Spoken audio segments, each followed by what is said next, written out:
Hello, everyone. How is everyone doing? Welcome to episode 7 of our Shenmue Dojo Law Investigation streams. Still don't know what I'm doing, to be honest. 7 episodes in. I've got all the chat and stuff up here. Got my camera and my dashboardy stuff over here. So, yeah, if you see me looking around quite a bit, that's the reason why. We've got another jam-packed episode today of Law Investigation. We're going to be continuing our real-life investigation, or real-life location investigation. Obviously, we've done the majority of the first 3 games in the series. We looked a little bit into what potentially could be in a Shenmue 4, sort of on the screen here now with the Great Wall of China. We looked a little bit of Liaowu. I don't know what I'm about. Liu Wang last week, and I'm sure we did something else as well that I can't quite think. Oh, Baisha, which I've got a little bit of housekeeping. I completely forgot about this. I was going to show you last week when we were looking at Baisha. So what we've got here is So I'm guessing this was during Shenmue 3's Kickstarter update. Or you know, while they're in the design phase, basically, of Shenmue 3, you could see these Tulu-style shaped buildings that we looked at last week, or well, not 2 weeks ago, isn't it? You know, the Baisha sort of Tulu buildings, and they must have. Well, this has been translated probably by Switch. I'm not sure who's translated this, but this is like breaking down some of the elements of one of these Tulu buildings, and it's quite interesting because you can see a lot of these themes that we've looked at in the past with the dragon, the phoenix, the white tiger, the black tortoise, the 4 heavenly beasts apparently must be in this order, 1, 2, 3, 4, which is interesting, because I think dragon is east, phoenix was south, I believe, this is going off my own memory here, black tortoise was west, and white tiger north. Or was it? No, it might be the other way around on them ones. I think black tortoise was north. Potentially says here, actually.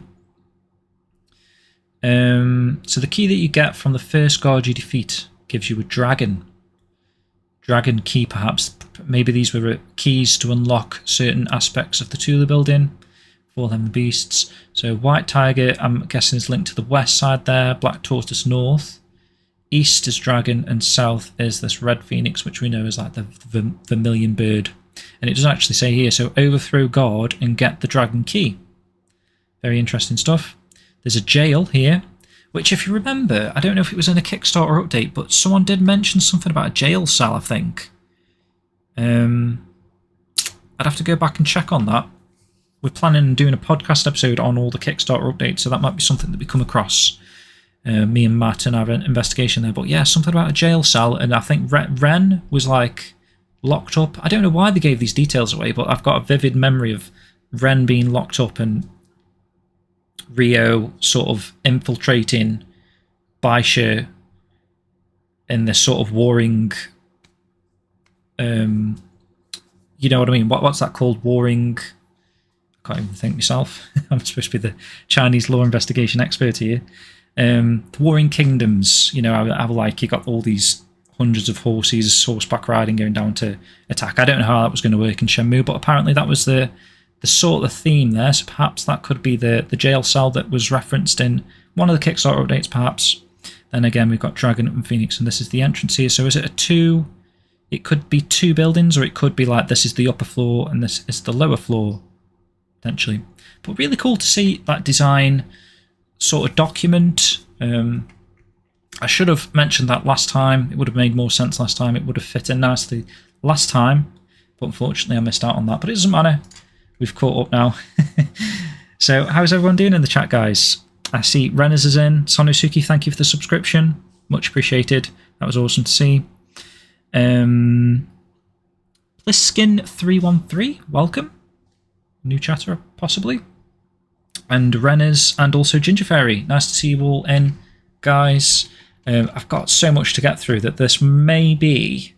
I didn't want to spill over into a part 4 because that would be a bit mental. I've kind of like created this part series thing.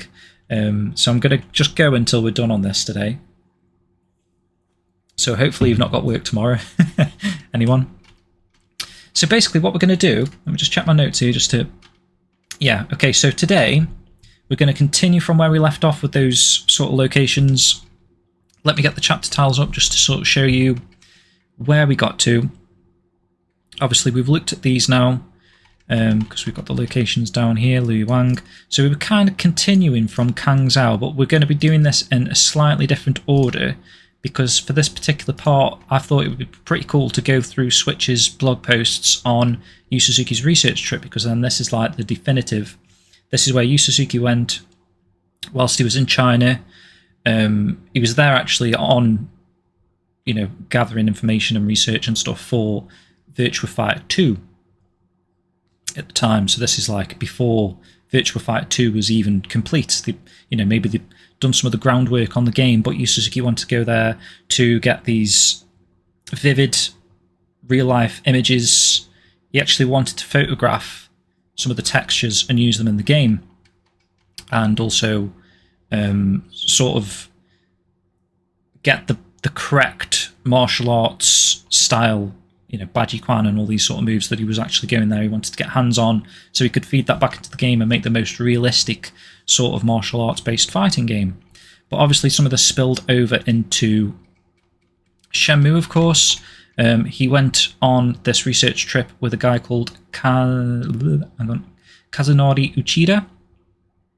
I think it was one of his friends, but also some guy that worked in Yu Suzuki's AM2 department at Sega as a bit of an advisor, chief scenario writer. He's also credited in Shenmue. You can see here, location manager and advisor, Kazunori Uchida. He's got a deep relationship with him. This is coming from like after the Kickstarter was announced, I believe. This little passage here, he's known him for 30 years already. They visited quite a few locations, including Beijing, Luoyang, Xi'an, Cangzhou. Cangzhou notably is interesting because it is the location of Mengcun, which we got a little thing of. This is this is part one of the series, but it's more of a summary, so I'm going to come back to this at the end. But this in particular is going to be interesting. There's some interesting images actually. We'll get back to that in a bit. So this is Yu Suzuki talking about his own research trip here. So the research trip to China was eventful and really interesting, but what struck me was the colours of the Chinese mainland. Perhaps due to the yellow sand, the colour of the sky, the colour of the water, and so on is different to Japan. So Switch says here that this refers to the yellow sand or dust that can be carried on the high winds from Mongolia. Mongolia, another interesting location, because potentially Chapter 9 is based in Inner Mongolia, which would be this image here, which we're going to get to a little bit later. Let me pop that over there now so I don't get confused. Obviously you went to different places, Forbidden City. We're going to get into this stuff in a moment, so I won't dwell on that bit too much, but yeah, you just get the picture really. So back in time here, 1994 this research trip took place, or it may even be, was it 94 or 93? I think on the chapter tile he had not the chapter tile, on this 93. Okay, so it was 94 actually, because he was a little bit too early with his dates. So in 94 he asked this Uchida-san to accompany him to China. He just outright said, how about going to China? So he called him early in the morning, burst out with it just like that, without so much as a New Year's greeting. No doubt he would have given the utmost consideration before choosing me as his travelling companion, but when the time came to express it, there was no beating around the bush, just those simple words. That's one of the traits that, once you get to know him, makes him such a friendly person. So China, sure, let's go. I'm not one to talk, though, without properly engaging my hungover brain. I agreed in an instant. And that was how the trip was finalised. However, it wasn't until much later that I learnt that this trip was actually to carry out research for the sequel to a game announced late that year, Virtua Fighter 2. So, he's talking a little bit about Virtua Fighter there, and some of his career, his back history, some of what he wanted to achieve in this. So Akira, he employs Baji Quan, so I wanted to definitely meet a Baji Quan master There's a bit of a typo for you there, Switch. If you want to correct that, that should be M-E-E-T. And if possible, I'd like to show me just even one of the Ba, Da, Jiao 8 great methods of Baji Quan. So you can see he's already in his mindset. He wants to learn physical Baji Quan moves on this China research trip. And it gets a bit serious, to be honest, which we'll get into later. If you've not heard this story prior to this episode, I don't know if anyone new is watching that isn't aware of this research trip.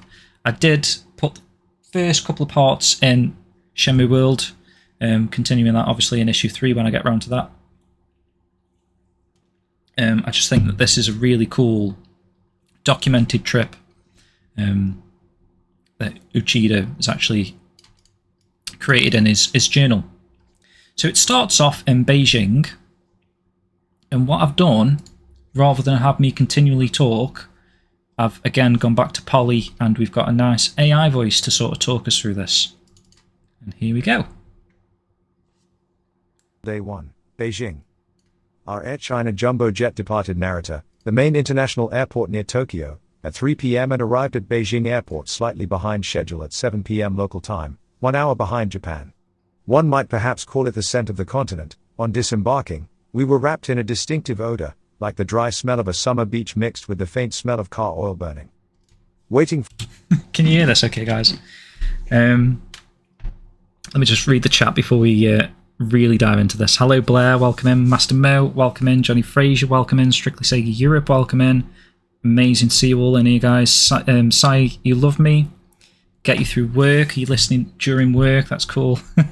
Hopefully you don't get in trouble with all this sort of stuff that we're going to be getting on with here. Right, guys, we're going to... Hopefully you can hear this okay. Let me know if you want the volume adjusted at all, because there's quite a lot of talking.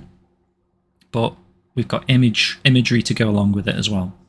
Let's pick up. For us at the airport was someone who would accompany us and act as guide for the entire trip, by the name of Jiang, and a Beijing district guide, also named Jiang. The Jiang who would accompany us as a guide for the trip turned out to be, unexpectedly, a very young-looking lady. So that's funny straight away. 2 of the people that greeted them as they got off the airport were named Zhang. So one of them could have been the inspiration for the actual Zhang in Shenmue 2. On entering the city, the first thing that struck me was the large number of cars. In the old days, almost all traffic used to dry up after nightfall even on the main street, but now cars jammed even in the narrow side streets. Many luxury cars could be seen, Mercedes-Benz, BMWs, and even Japanese models like Toyota, Celsior, and yellow-bodied taxicabs were everywhere. Very well detailed. Even Usan, who has recently been doing a lot of travel to the US on business, was somewhat flummoxed at this Asian chaos. The main street bristled with high-rise towers, giving me an impression not too unlike that of Tokyo. On the other hand, once we entered the back streets, they were lined with stalls lit up by light bulbs under their eaves, and were full of bright activity. Apparently after the introduction of market economics, stalls like these run by individual proprietors increased, and they stayed open for business until late at night. As far as Beijing's appearance went, it made you forget you were in a country ruled by a communist party. Suzuki outside his Beijing accommodation, Novotel Beijing. There he is. After we had dinner and were relaxing in our rooms, we had a visit from a Mr. Xun. He had started his own software development company in Beijing and had a strong relationship with Sega, and brought with him his interpreter, Mr. Lin. Mr. Xun was an expert on the state of Chinese martial arts, and he was in charge of arrangements for one of the highlights of our trip, the Beijing Wushu team. We went through an explanation of what research material we wanted to collect, and showed him a video clip of Virtua Fighter. He appeared to be quite amazed at how realistic the movements were, and the variety of characters. He said that even in China, home console games and video arcades had at last started to become prevalent in cities. In particular, due to the effects of China's one-child policy, competition in entrance examinations was getting fierce, and he emphasized multiple times that releasing educational software would be a surefire hit. Usan commented that it was exhausting how, no matter where he went, as soon as he showed his business card a sales offensive would be launched. After they had gone, over Chinese wine, Us started to talk intensely about the trip ahead. Wonder if this is where he got his I love can't for put Chinese into words wine. exactly why, but I'd like to go to see the grave of Li Shuwen. Li Shuwen was reputed to be a sacred Beijing figure, you see. So this is interesting. So already he knows about this guy called Li Shuwen, and he wants to go to see the grave of Li Shuwen.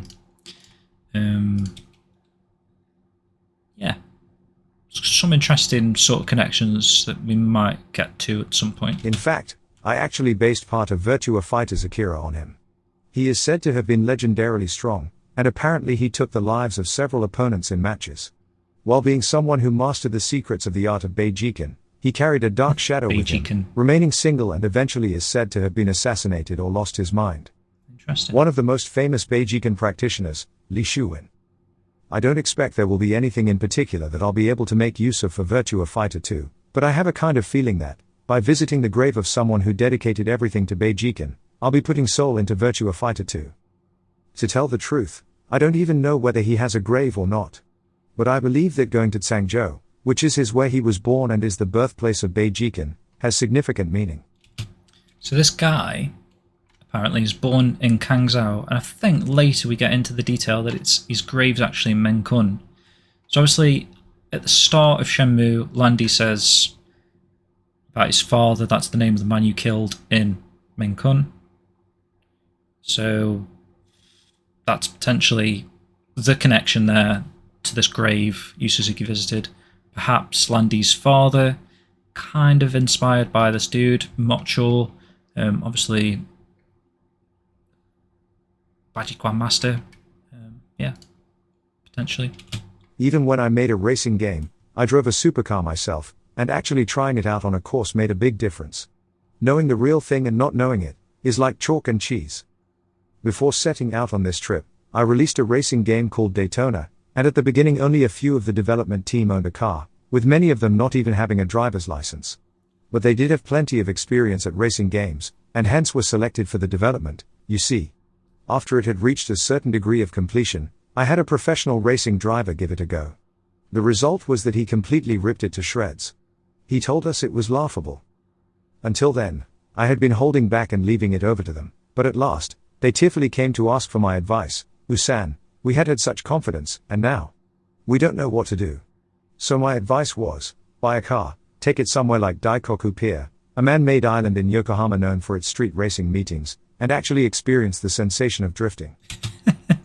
See, that's how hands-on Yu Suzuki is. He's so hands-on here that he wants to actually go to a grave of a Bajikwan master, just so he can sort of, I don't know what he's going to think he's going to get, but he's going to achieve some sort of like a mental, or just inspired to create whatever he wants to do for Virtua Fighter 2 and Shenmue ultimately.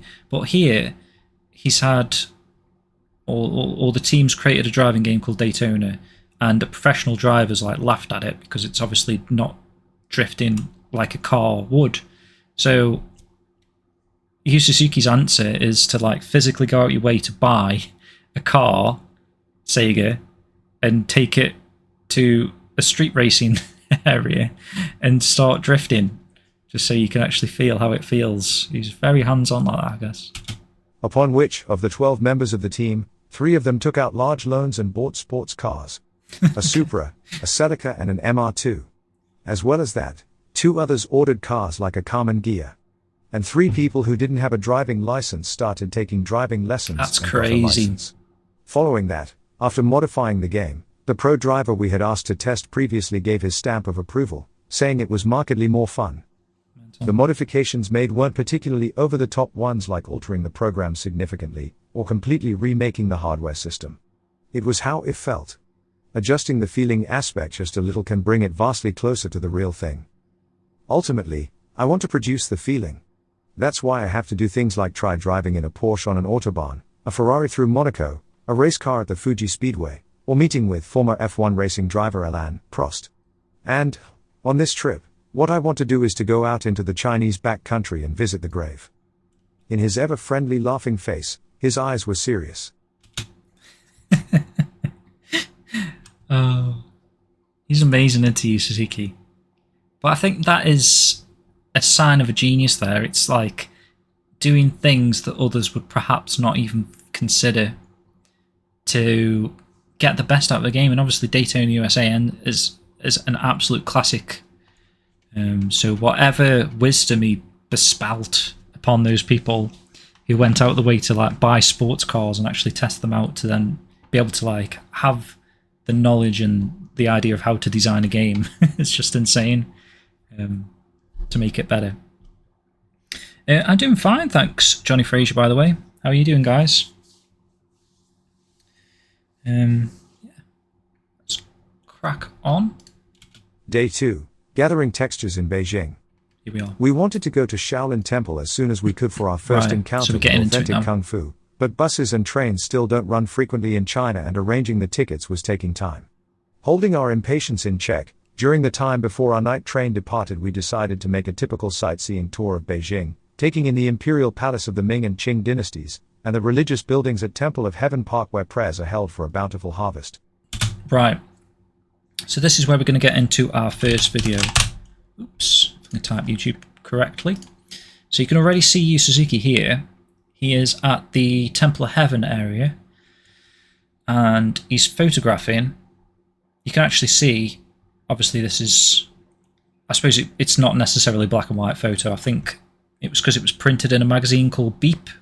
And instead of printing in colour, they printed a lot of their pages in black and white. So it's not like it's a 1950s photograph or something.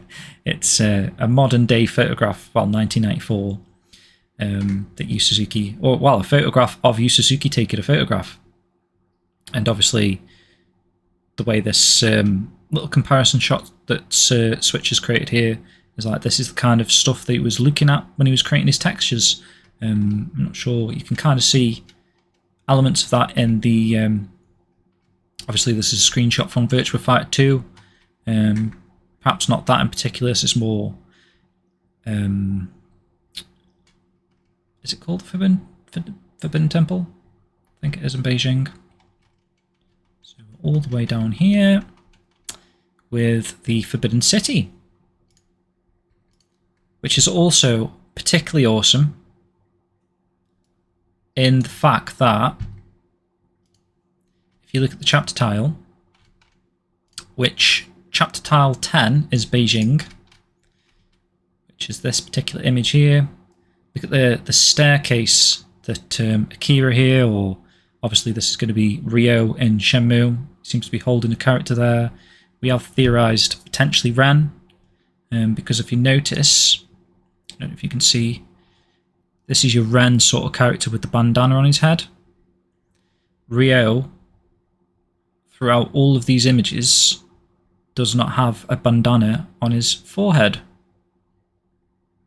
But in this particular image, he's holding someone with the hair hanging down, so what normally would be long hair held up by a bandana is actually flowing down over Ryo's shoulder, and he's actually wearing his bandana there, his white Akira style bandana. So that could be the origin story of how Ryo or Akira gets his headband.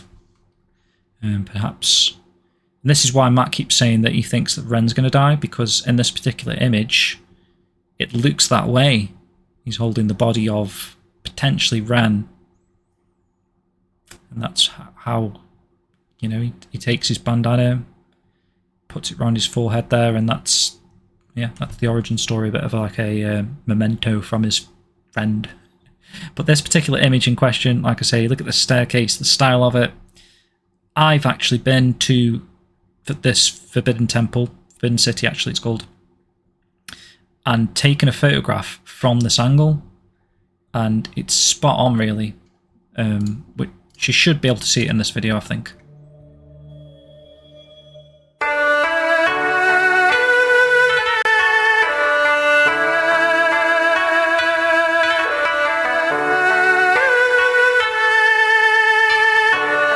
Seems quite loud actually. Turn that down. Sorry guys if that was hurting your ears. Just noticed on the volume thing. So yeah, this is the Forbidden City. Has tons and tons of visitors daily, as you can see here. Tour routes.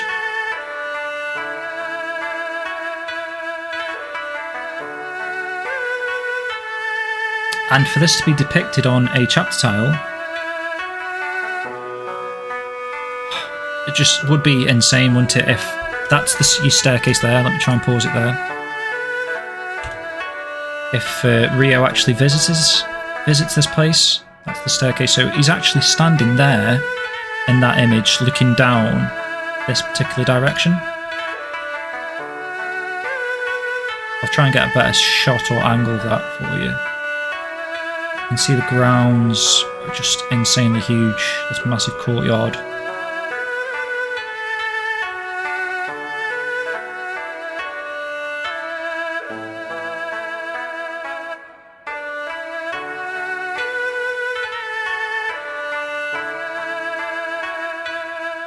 Cheers, Sanosuke. Sorry about that. I know it was... Here you go. That's the staircase there. I know it must have been loud because it was like clipping on the volume thing. There you go, guys. Let's do that one. So that shot there is the opposite, basically, of that. I can zoom in. Obviously, we don't have this in high quality, but hopefully you can tell what I'm trying to say there. Obviously, there's like a million people there, so it's...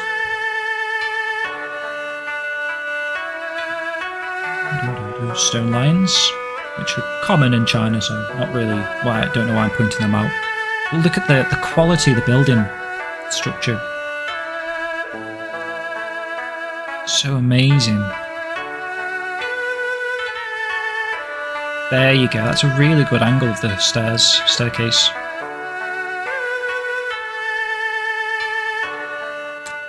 And apparently the Beijing aspect is the... It says, oops, it says end. Oh, for God's sake, guys, I'm so crap at streaming. This is why I get Matt to do most things. So I've got a little icon of Photoshop next to something that I wanted to use. There you go.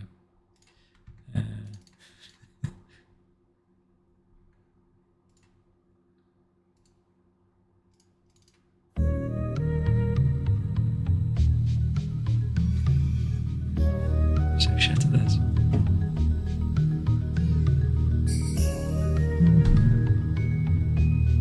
Such an awesome place if you ever get the chance to go.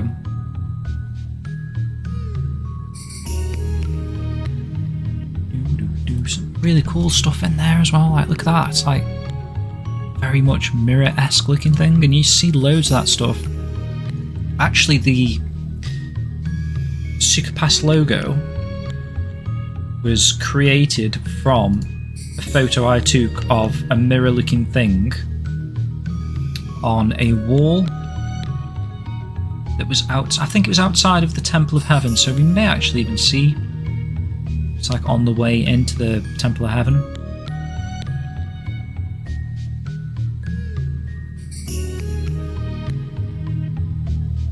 Love all the ornateness about the roofs and everything. It's just incredible. To think that like this was a bustling city back in the day for all like the emperor and the imperial people.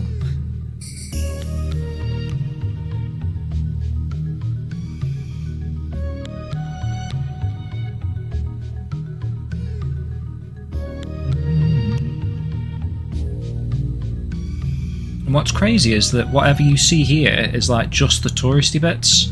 There's like a second area that you can't access, which is all of the city buildings and structures. If you actually have a look from, I think we may have done it in one of the past episodes, we had a look down, sort of like a bird's eye thing. I don't know what's all the way up there.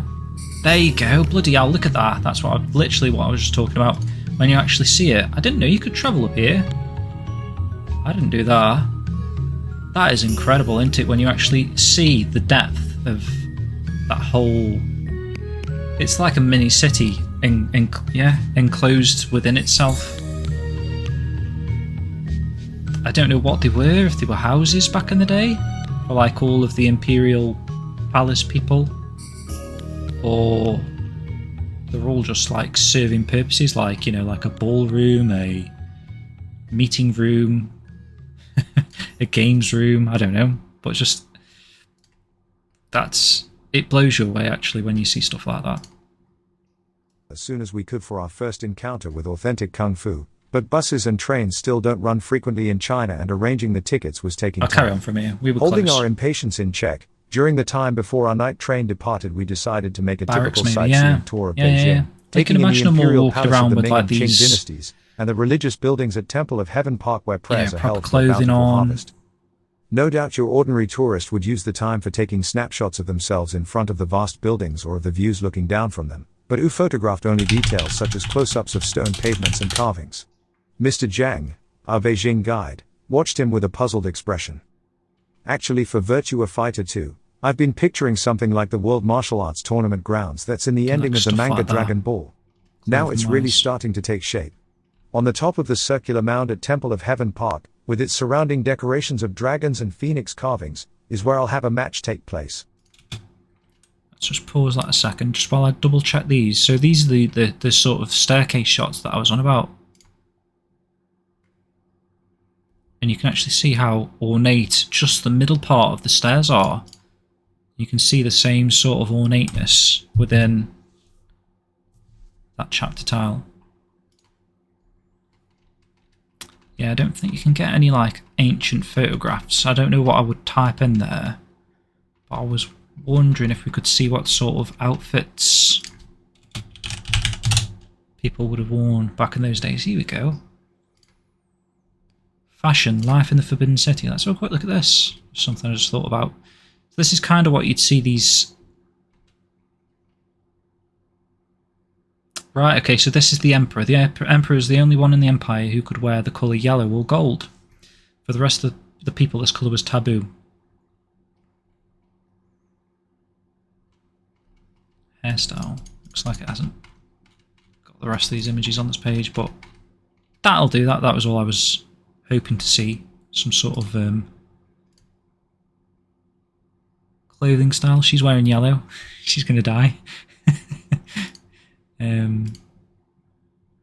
Pink. I'm not sure if this is typical fashion of the era. I mean, I guess so, yeah. You could imagine all these kind of people just walking around back in the day, whatever they were doing, working for the Emperor in the Forbidden City. It's pretty cool. So let's get back to this. So we was talking about the Temple of Heaven, which I've got another video Around on, it we can place some of the buildings that line Tiananmen Square. The ground will be paving stones from the Imperial Palace. That's one location done. Right. Wu Suzuki taking photos of the circular mound altar at the Temple of Heaven during his 1994 visit, left, and a present-day view, right. Backgrounds in Virtua Fighter 2 contain a fusion of textures and features from Wu Suzuki's visit to Beijing. I believe the reason Wu took so many close-up photos is because he wanted to use them as a source of textures. He not only took photos, but also did things like kicking the ground and walls, and stroking them to check how they felt to the touch. That's crazy. You get a completely different sense of reality when you know how the real objects feel, compared to just seeing them with your eyes. Such was his enthusiasm, I was half afraid that by the end he would start licking them. Look, Wu-san, this is the Hall of Supreme Harmony where the emperors of the Qing dynasty acceded to the throne. It was also the main filming location for the movie The Last Emperor. See, I do want to watch this at some point. This Last Emperor. I know I said this like episode 1, but it would give a real, very clear account of how things looked back then. And this kid, this Pu Yu guy, whatever his name was, the Last Emperor was like 4 when he got the mirrors commissioned in Shenmue terms. And you've seen Yu Suzuki picking up on these themes. These could be like his very first time even considering this sort of stuff, like the Qing Dynasty, the revival of the Qing Dynasty. Obviously, he's seen this massive city, the Forbidden City, where potentially there was like all these treasures and imperial treasures and all this sort of stuff. That he might be thinking of like, that is what the revival of the Qing Dynasty is going to contribute towards when, you know, the Dragon and the Phoenix combine, unlock the key to the treasures. Potentially. It's just funny, he's got a tour guide called Zhang as well. Isn't it impressive? Such a grand scale. Oh. Wu-san. Even though our guide, Mr. Zhang, maintained a professional approach by giving thorough explanations, the object of his guidance was to be found in the shade of a building with no one around, engrossed in taking photos of the walls. The Hall of Supreme Harmony in Beijing appears in the movie The Last Emperor, and features on the movie's poster. However, it would seem Wu Suzuki was more interested in gathering textures. Cool. So that's the end of the first audio clip I've got. I've got 3 audio clips, so we're a third of the way through. So we're doing okay for time, I think. I'm going to get into the Temple of Heaven there, which was the place that he was actually photographing. He was actually standing up on this top part, circular section here, just. Hey everyone! Ah, hang on.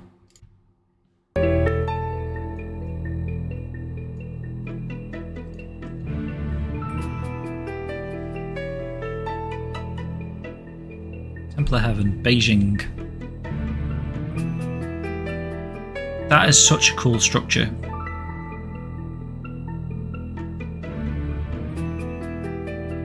It's amazing how it's kept its blue colour and everything. It's tiling. You can see it's like completely covered in like dragon and phoenixes.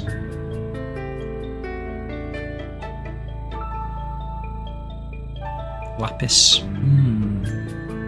Built in 1420 by the third and greatest of the Ming emperors. This dude, the Yellow Emperor, who was Huang Di? I don't know if that's him.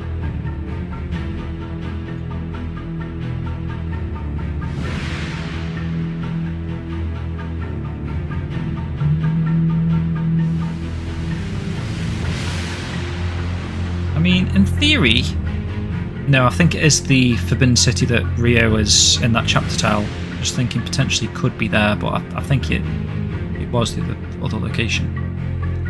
So this is the Hall of Prayers, 3-tiered circular structure built from wood and marble, topped with beautiful blue roof tiles.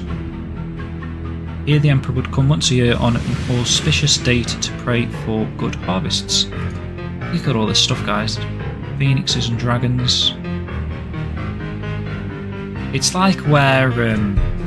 it's probably like literally what Yu Suzuki was thinking when he was walking around these places. That line that Ryo says in Shenmue 3 where he keeps seeing a dragon and phoenix and he's like, these symbols are everywhere, or whatever he says. Every step had to be performed perfectly or the omens would be very bad. At one stage the ritual even involved the emperor himself personally ploughing a field. Interesting. Kept nearby for that exact purpose. Just south of the Hall of Prayers is the Imperial Vault of Heaven, built in a similar style but smaller in scale. This is where the emperor would fast and make offerings to the gods before the main rituals. Very cool. Inside these temples. I do wonder if like some of this stuff was inspiration for some of the locations in Niawu. Like that temple that's right at the very back top end of Niawu. Looks like some sort of inside structure like that. Finally, at the southern end of the complex is the Altar of Heaven, a 3-tiered altar built of white marble and intrinsically something. This is where the imperial throne would be set up, depicting the emperor as the son of heaven, wielding the mandate of heaven, linking the gods and the earth. So this is what Yu Suzuki was taking photos of, these walls. The whole temple area is lavishly decorated and loaded with complex symbolism. Actually, there's stuff like sticking out here, right? These heads. Everything references the ancient Chinese belief that the heaven is round and the earth is square, so finding where squares and circles overlap, such as circular buildings on square platforms, can be quite rewarding. The temple complex has been a museum and public park since the end of the Qing dynasty, and it also is quite heavily forested, so it's a beautiful place to visit. Here's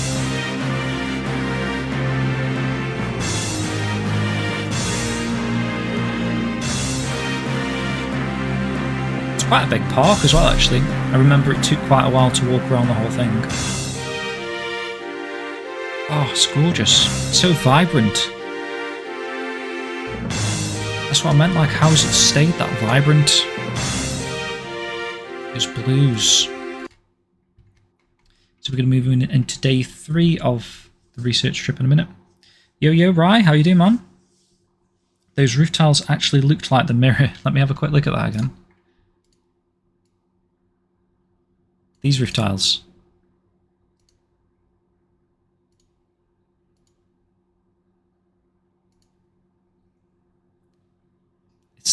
because they're so colourful, man. So vibrant. I know what you mean. Yo, Terry. I was somewhere in the middle, sorry. Like this stuff. Ah. Oh, look at that. I know what you're saying there now.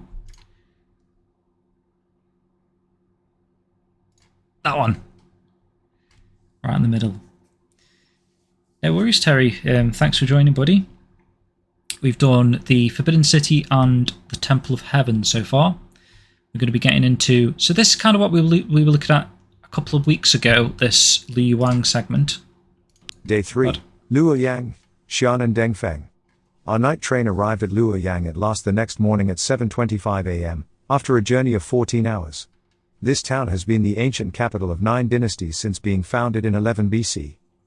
Continuing on a little further to the west brought us to Xi'an, the start of the Silk Road.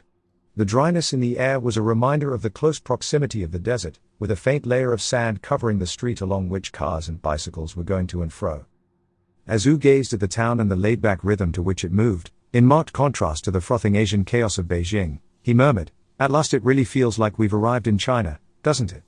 On the third day, we're finally getting closer to our first objective. Isn't China huge?" This would be why his games have such a feeling of reality. He spends great time and effort to actually go and experience for himself the distances involved, the differences in culture and the unique atmosphere of the genuine articles. Through bodily contact with these genuine objects, Wu injects soul into his games. One town that Wu Suzuki passed through, Luoyang, can be seen on an embroidery at Shenmue's house in Shenmue 2. Just shows the attention to detail. However, again. in Shenmue 3, this was replaced with a picture of Bailu Village. Right. Shaolin Temple at last.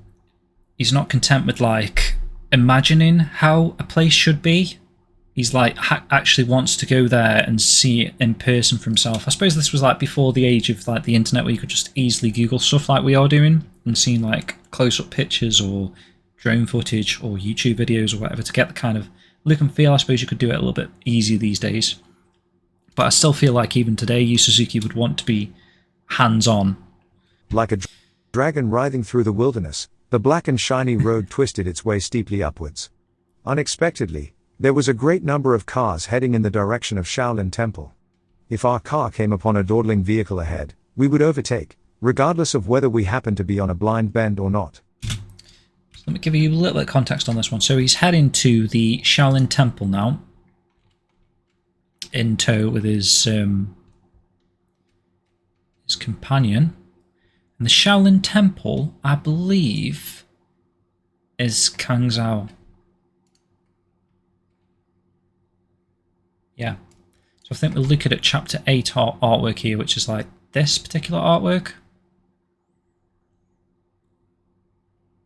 Pretty sure. We're going to get into this stuff in a minute. Let me just get to like a natural point. We taught our accompanying guide, Ms. Zhang, some Japanese. Here's something you can say that will go down well with Japanese people. Since you're all so well behaved, we've been blessed with good weather. In return, she taught us some Chinese. Suzuki-san, if you find yourself pestered by sellers following you around, just say "Byong, Byong." Rough translation, I don't need it. Looking every part Japanese and with a good-natured air about him, Wu was a prime target wherever we went. At that time, the game Puyo Puyo had become a hit, and so he mastered the sounds in no time. The name of Sega's 1992 arcade game Puyo Puyo served as a useful memory aid when declining goods from merchants. We crossed over several desolate mountains, with only a sparse few trees growing on them. When the mountains finally opened out to a wide plateau, rows of souvenir shops sprang into view, looking just like... That's crazy though. We crossed over several desolate mountains. Like, I can't even picture what they were doing on this trip. Were they just walking everywhere to get to wherever they needed to be? I suppose they got this tour guide, Mrs. Zhang, so... Like tourist spots back in Japan. Could this be Shaolin Temple? The two of us, who had been envisioning a shabby rustic place set deep in the mountains, found ourselves turning to each other. We had met up along the way with our guide for the district of Denfeng County in which Shaolin Temple is located, Ms. Zhang, the same name as our earlier guide. Zhang is said to be the most common surname in China. Ms. Zhang, with a matter-of-fact expression on her face, responded. That's right. You know the movie named after it? That made its popularity take off, and even in China it's one of the leading tourist spots. This all made it sound like some kind of movie set for an NHK, the Japanese national broadcaster, period drama. The Shaolin Temple was the title of a 1982 movie starring Jet Li. We heard that leopards have been seen around Mount Song. Ha ha ha, any leopards have died out long ago. If you want to visit the top of Mount Song, you can take the cable car. It will get you there in 10 minutes. So I did actually have a look. Have I got Mount Song? I have got a Mount Song thing here. So let's watch this first, because this is... It's similar. He starts off, this guy does, in the Shaolin Temple area. I don't know where I'm going. Shaolin Temple. Wow. I'm already kind Shaolin of Temple it as area. it is. Low bridge here. And he's taking the cable car here. Hang on, this is it's one of those where he's like summing up a lot of the stuff he does. I might at the take start of the 80 video. Yuan to get in. I don't have a map. I don't know where I'm going. Tourist center had a map. There's one in English. It's very easy to read. And there aren't too many people here. I'm here on a Saturday. It's a beautiful See, this is kind of like what you could imagine Yu Suzuki and his little area. companion mate are Surrounded in here. this valley by all these mountains. Cool. Now I have a confession to make. I am still nursing plantar fasciitis in my right foot. Rhino, so the guy that wrote this journal that we're looking at, this research trip, is Kazunori Uchida, who he is credited in the Shenmue credits. Basically, he's like a 30-year-old friend of Yu Suzuki's. Yu Suzuki just called him up out of the blue and said, "Do you want to come to China with me?" Was working for Sega AM2 with him, so like they knew him. They were like close friends, I suppose. And yeah, he ended up getting the sort of the role of like the sort of guide and research sort of, I forget what it was called. You got it in what was it here? Location manager and advisor. That's the guy. It's been that way for almost a year now, and it is getting better. These special shoes that I bought really do help. But because of that, I'm not going to hit this very hard. I'm going to do a little walking, but I'm not going to do major climbing. I'll climb some stairs to get to the top, hopefully, but I'm going to take the cable car up. You know, I really, really want to hike it, but I know my foot's not going to be the same at the end of today. I'm going to be in pain when all this is done. I'm already kind of pushing it as it is. For right now, I'm walking down the road, headed towards... Actually, it does look like mirror. You've got the dragon and the phoenix on that one. All right, the first stop is the Wushu Center. Pretty cool. I have another thing to admit. Although I think martial... Just for the video. That's what we're talking about there, Sonosuke. Or is it just the dragon? It's just the dragon. It's like the dragon mirror.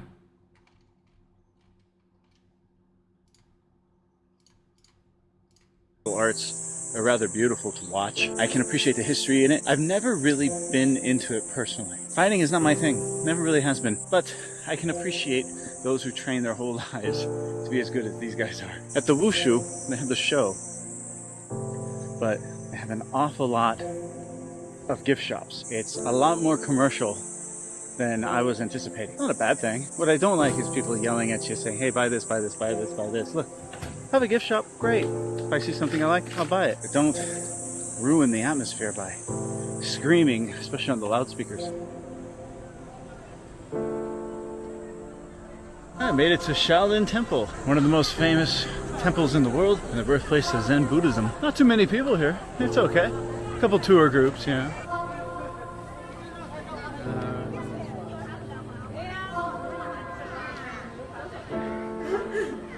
Again, seeing that sort of stuff as well, I wonder if they take inspiration.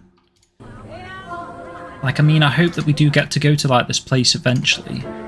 But I'm thinking of like the Manyuan Temple has got some sort of a structure similar to that.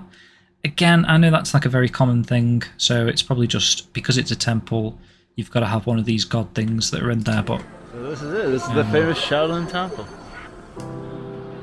This is very lovely. You know, I've been to many, many temples in my time in China. It's quite a treat to be at this one. It brings a smile on my face. Wow, it's something special. It really is. Isn't it? It's beautiful. It's supposed to be good luck to ride the turtles, I'm told. And you continue up past the main hall into the next hall. The painting and the intricacies of the woodwork. It's beautiful. So this is in Denfeng, but it's like it's just all the same. Friendly atmosphere here. Lots of kids running around, lots of family. You know what I mean? Like it's the same balconies, the same platforms, staircase. It's crazy. Like, I'd have to Very have a look where interesting. Time to Denfeng head is up in the mountain comparison now. to Beijing, but like, they're just So the Pagoda able Forest to is create these amazing 14,000 temples and stuff square in the meters same about, style almost 250 all over China. or so pagodas. It's the largest, And this is very pagoda cool. forest of its kind. So, we are going to get into some of this stuff shortly, but these are all these sort of gravestones. Apparently, each one of these were built for a Bajikwan master or whatever of the Shaolin Temple.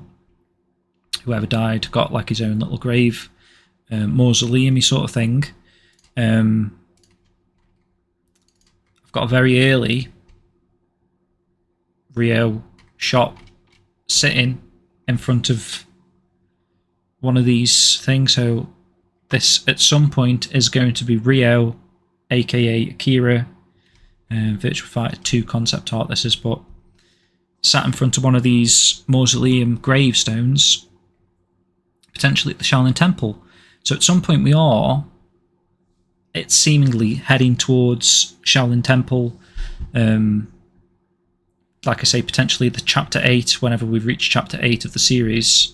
And the grave that Rio is looking at here is what I would assume to be, remember at the start I was like explaining about that master guy that Yu Suzuki wanted to go find the grave of, who was a Bajikwan master. Link that to Shenmue, potentially could be Landy's father, or that's all I can think of really, like some Mingzhou, the Wai's close friend, the mysterious whatever happened to him. Maybe Rio eventually finds the grave in Mengcun.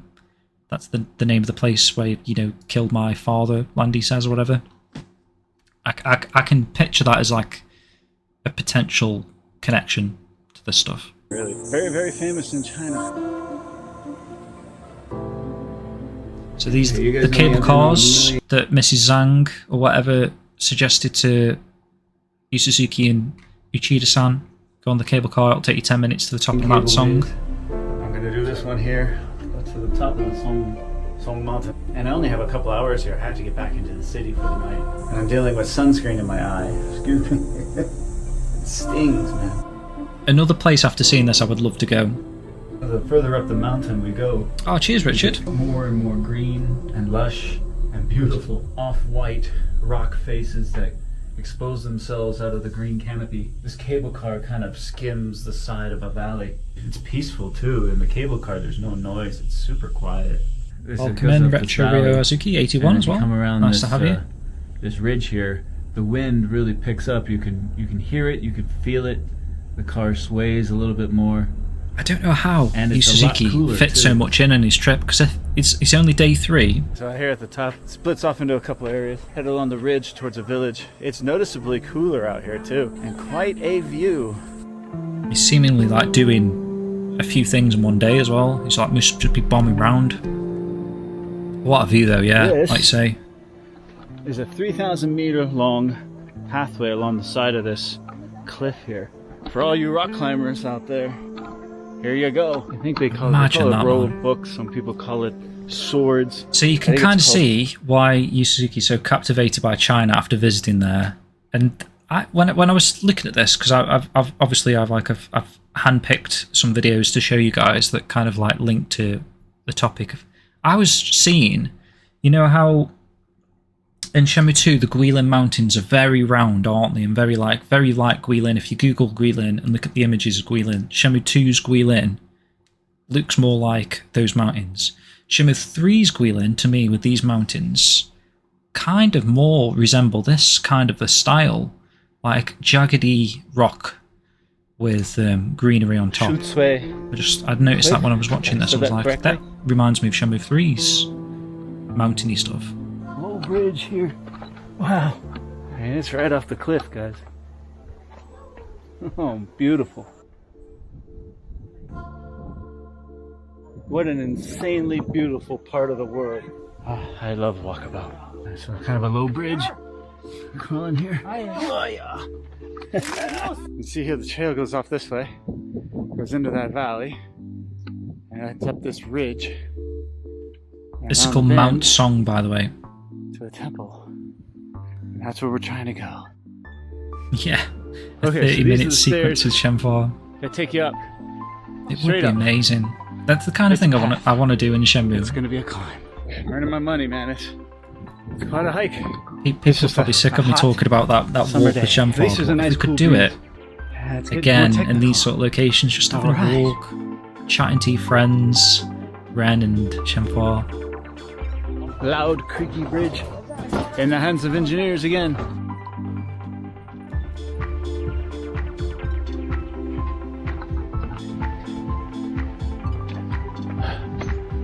Oh, this is quite a hike. I can see the temple though. See, I'm not quite sure what this temple is that he's Hard stone trail. actually heading to. A lot of steps on this rocky face. That plantar fasciitis is acting up. I'm really starting to feel it. I can see the temple ahead of me. There's still a little ways to go. Unfortunately, he doesn't actually make it to the temple because he's got some issue with his foot. But you can see it there. And I'm not quite sure actually what... I can't imagine Yu Suzuki having the time and... I don't know. The energy to walk all of this that this guy's walked. And he actually says in a I moment have a confession to make. he didn't realise it was like ego. This is a major fail. I see the temple There now, it is. but it's not easy to get to. It's gotta go into the valley, up and down the mountain to get across to there. I'm all alone on this cliff. You can see incredible view up here, and I don't think I can go any further. My foot, it's gone. It's extremely painful. I've been sitting here on the side of this cliff for about the last 30 minutes. Took a couple more steps up the mountain and said I can't do it. At every step, it's pain. I took some ibuprofen. God willing, I'll be able to get back down Feel the his mountain. stomach going. I'm very, very upset with myself that I'm giving up. My foot is shaking. I can't hold any weight. I've gone to the doctor. I've done all the stretching. I've taken the meds. It's a shame because I can, imagine like what this guy's going through. He wants to get there. It's like something he was determined to do.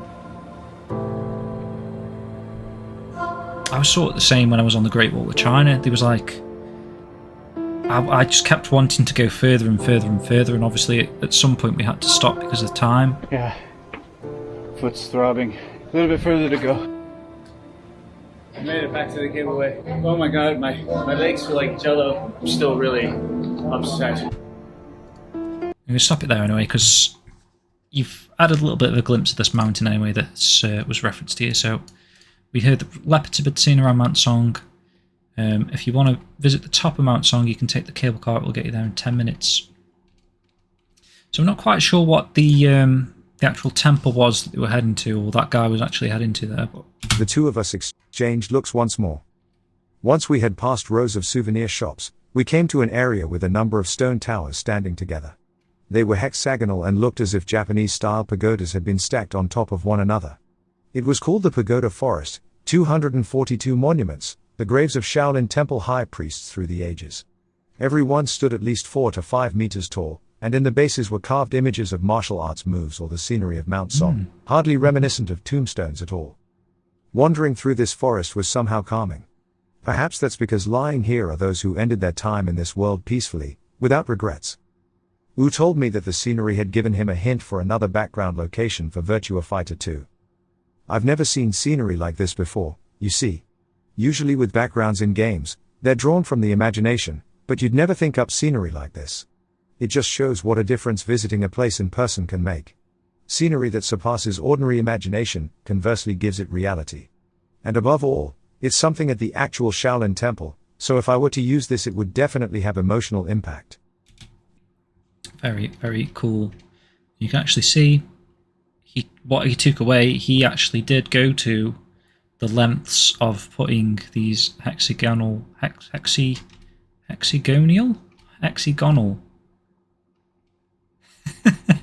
you know what I mean, gravestones in Virtua Fighter 2. Very cool. Pagoda Forest. Let's continue on to 6 now, because let me just double check this. So he's going on to the Shaolin Temple stuff here, which we have actually got a video of. I'm hesitant, I don't know whether to play the videos first and then go into the talking. Let's do that, let's go some videos, seeing as though you guys are enjoying the clips.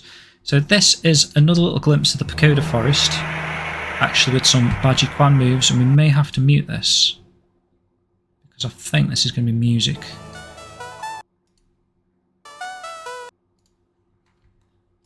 Alright, let's get some Shenmue music back up.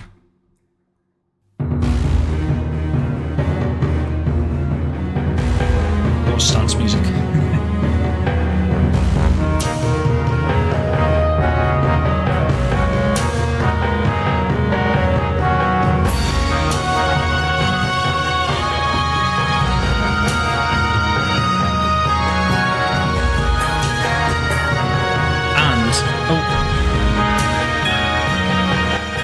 Sorry guys, issues with the volume and stuff.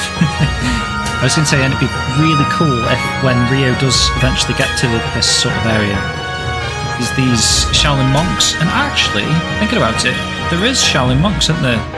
Is it that one? I think that's the one I was thinking of, which we have actually got a high-res image of. Possibly. Oh, these guys, there you go. These bottom right guys, that is their outfit.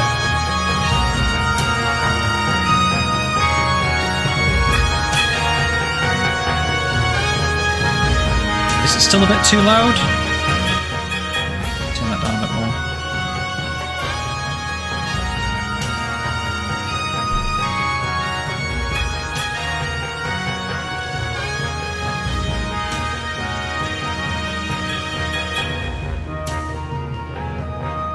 This kid's learning from the greats here.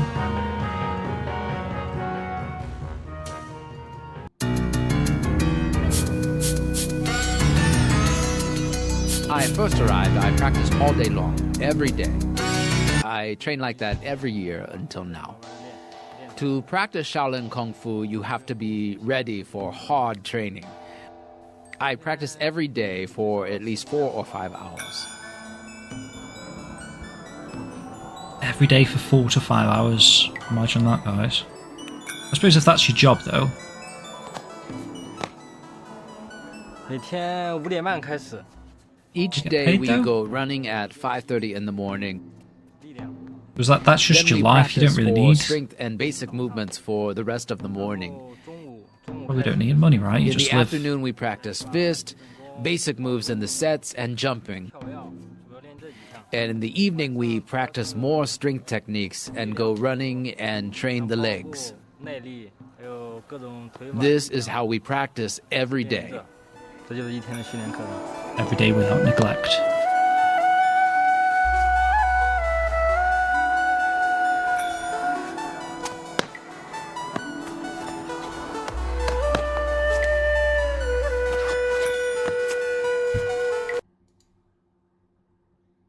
Hate this music stuff. Just get like flagged for copyrights for like 2 seconds. Fucks the whole video.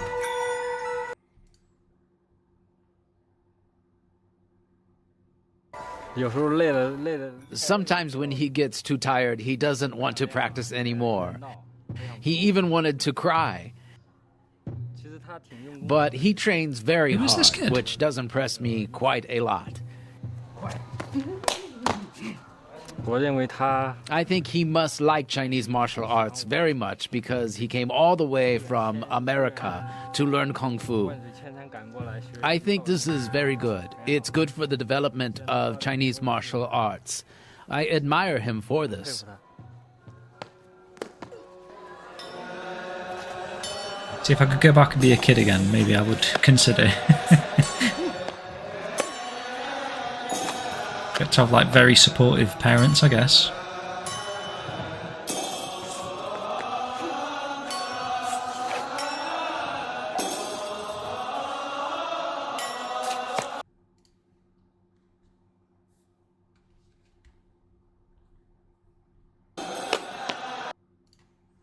Okay, let's end it there.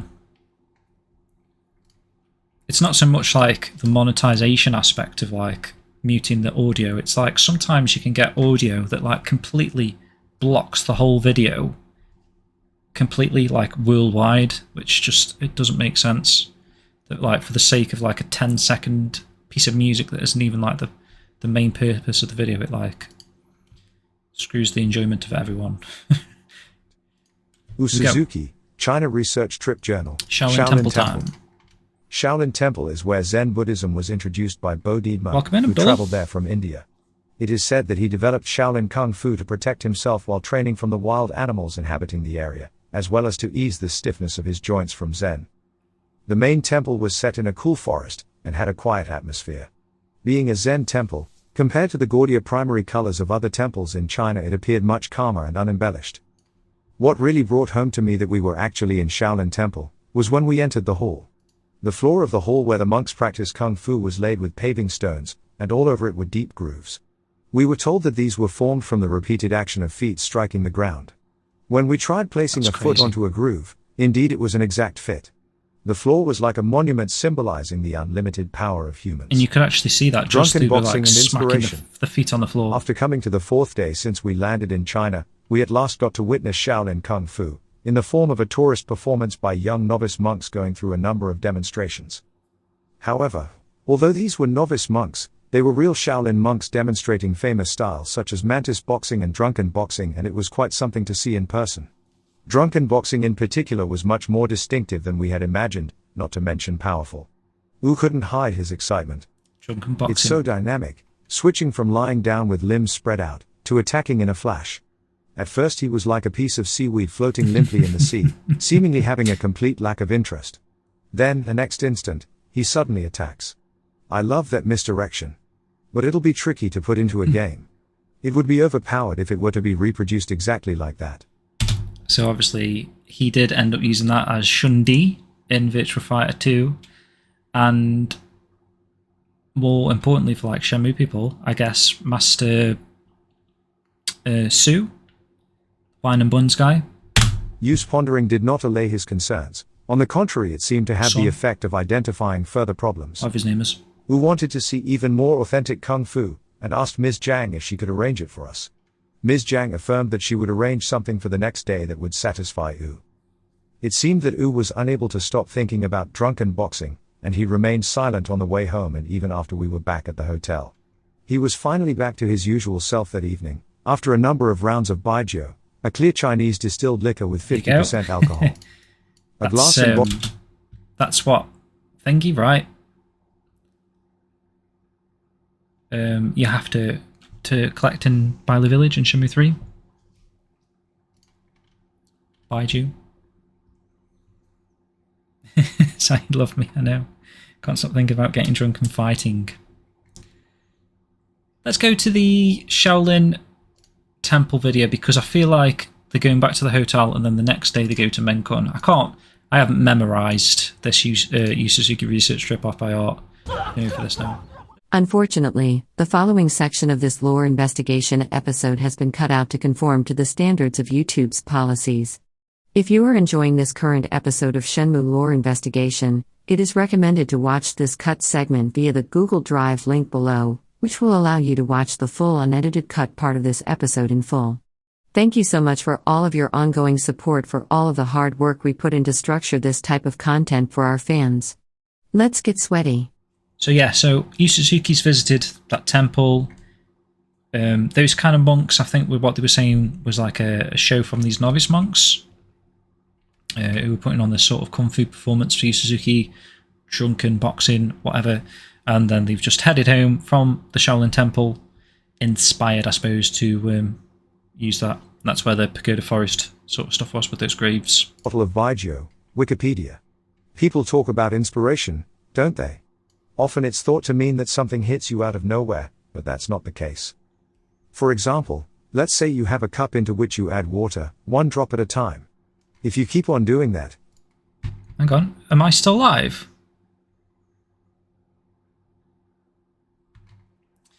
What's this, Sonosuke? The best picture I could find of the temple where the guy wanted to go. Okay. Thanks for the extra little input here, Sonosuke. It's very helpful. There is a few people who have actually got to that location. It seemed like it was quite a challenge. I'm not too sure what it is. When I was like looking for videos of Mount Song, there wasn't too many, to be fair. Iz was probably the best, that guy that actually walked up here. Again, I don't know. I don't know if Yu Suzuki actually travelled all the way to this part himself, or he just got the cable car up to the start of Mount Song, and maybe just looked at the view or whatever. Yeah. Let's carry on anyway, guys. Sorry about that. Again, apologies. Where were we at? We were at... It will eventually fall to the top. Right, so he's on about the inspiration here. Then, with one extra drop, it spills over the side. And that extra drop is what inspiration is, to me. Thinking of my head as a cup, then thoughts are poured into it, little by little. It would be easy if it became full with a single pour, but just like everyone, it has to be filled patiently, drop by drop. It starts from frivolous thoughts that anyone has, and gradually takes shape. I think about the games I'm working on all the time, and eventually my cup becomes full of thoughts. From there, further thought leads to an overflowing inspiration. It means that I've given sufficient thought about something, and it's like a signal that next I should act on it.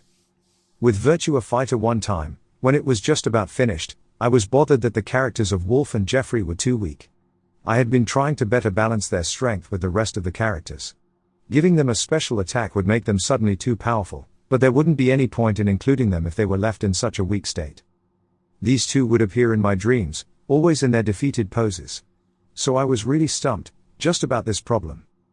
When we at last arrived at a solution and adjusted the software, I saw them in my dream again, this time giving their victory poses, laughs. I was so happy. While he was talking, his glassy-eyed expression became one of liveliness. Have an idea. In Virtua Fighter, the guard button action just blocks Did you hear how the punches AI pronounced that then? Just play that again. How about if we had the guard button perform a dodge action for punches and kicks, like a sway in boxing?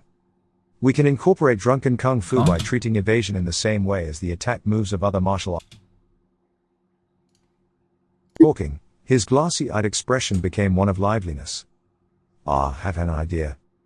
In Virtua Fighter, the guard button action just blocks punches and kicks, but for drunken kung fu, how about if we had the guard button perform a dodge action for punches and kicks, like a sway in boxing? So this is just Yu Suzuki just we can incorporate drunken kung fu by treating evasion in the same way as the attack moves of other martial arts character in Virtua Fighter 2. Fighting games these days are just about exchanging blows, so if we include a style that features evasion, I'm sure everyone will be surprised. You can see his mindset. I'll have to think of an actual winning situation for drunken kung fu though. In any case, just being good at evasion isn't enough to win a match, and making it possible to attack while dodging would make it overpowered. Yeah, there you go. There's Looks like I'll have to spend more time pondering on drunken kung fu for some inspiration to overflow. Laughs. Yu Suzuki's inspiration for drunken kung fu can be seen in the later characters of Shun Di, introduced in Virtua Fighter 2, and Sun Ju Si, Shenmue 3 in the presence of Shaolin Kung Fu at last. When Master De Li began his pre-demonstration warm-up exercises, all chatter stopped and a hush fell over the gymnasium. The other young monks who had given us a demonstration the previous day certainly made an impression with their gone back to the authentic Shaolin moves, Temple, but you could see at a glance that this master was on a different level altogether. The master clasped his hands together beneath his abdomen, palms facing upwards, and slowly raised them while breathing in. It was as if he was inhaling the earth itself, and the sound of his deep, heavy breathing echoed about. I felt the illusion that the air was being sucked out of the gymnasium and it was becoming difficult to breathe. When his hands reached the area above his abdomen, he now turned them over and started lowering them while slowly breathing out. Once, twice, thrice. The master repeated this controlled breathing. His glossy grey robes shimmered in time to this movement, like a breeze blowing over an autumn meadow. Then a demonstration of the crane style began. As its name suggests, this style was created based on the movements of a crane. We've seen crane The style arms, in Shenmue. which represent the crane's long neck, are held straight, and its head and sharp beak are mimicked in the shape of the bent wrists through to the fingertips in which power is gathered. He was standing on tiptoes, and when he stopped moving he was like a tree growing out of the earth, absolutely still. When he resumed movement, it was quiet, delicate and graceful. His movements were just like those of the noble crane, and had a grandeur that made one catch one's breath. Then came the attacking moves. While continuing with the same flowing movement paths up until that point, there was a sudden increase in speed. At times, the beat cut through the air in a circle-like arc, at other times a needle-like kick tore through the space. So fast were the movements that they gave an after-image effect, as if there were a much greater number of arms and legs. Later, like as he watched it again on video, Wu commented that quietly, as if to himself, "In Virtua Fighter I thought I portrayed the movements pretty speedily, but the real thing is something else altogether."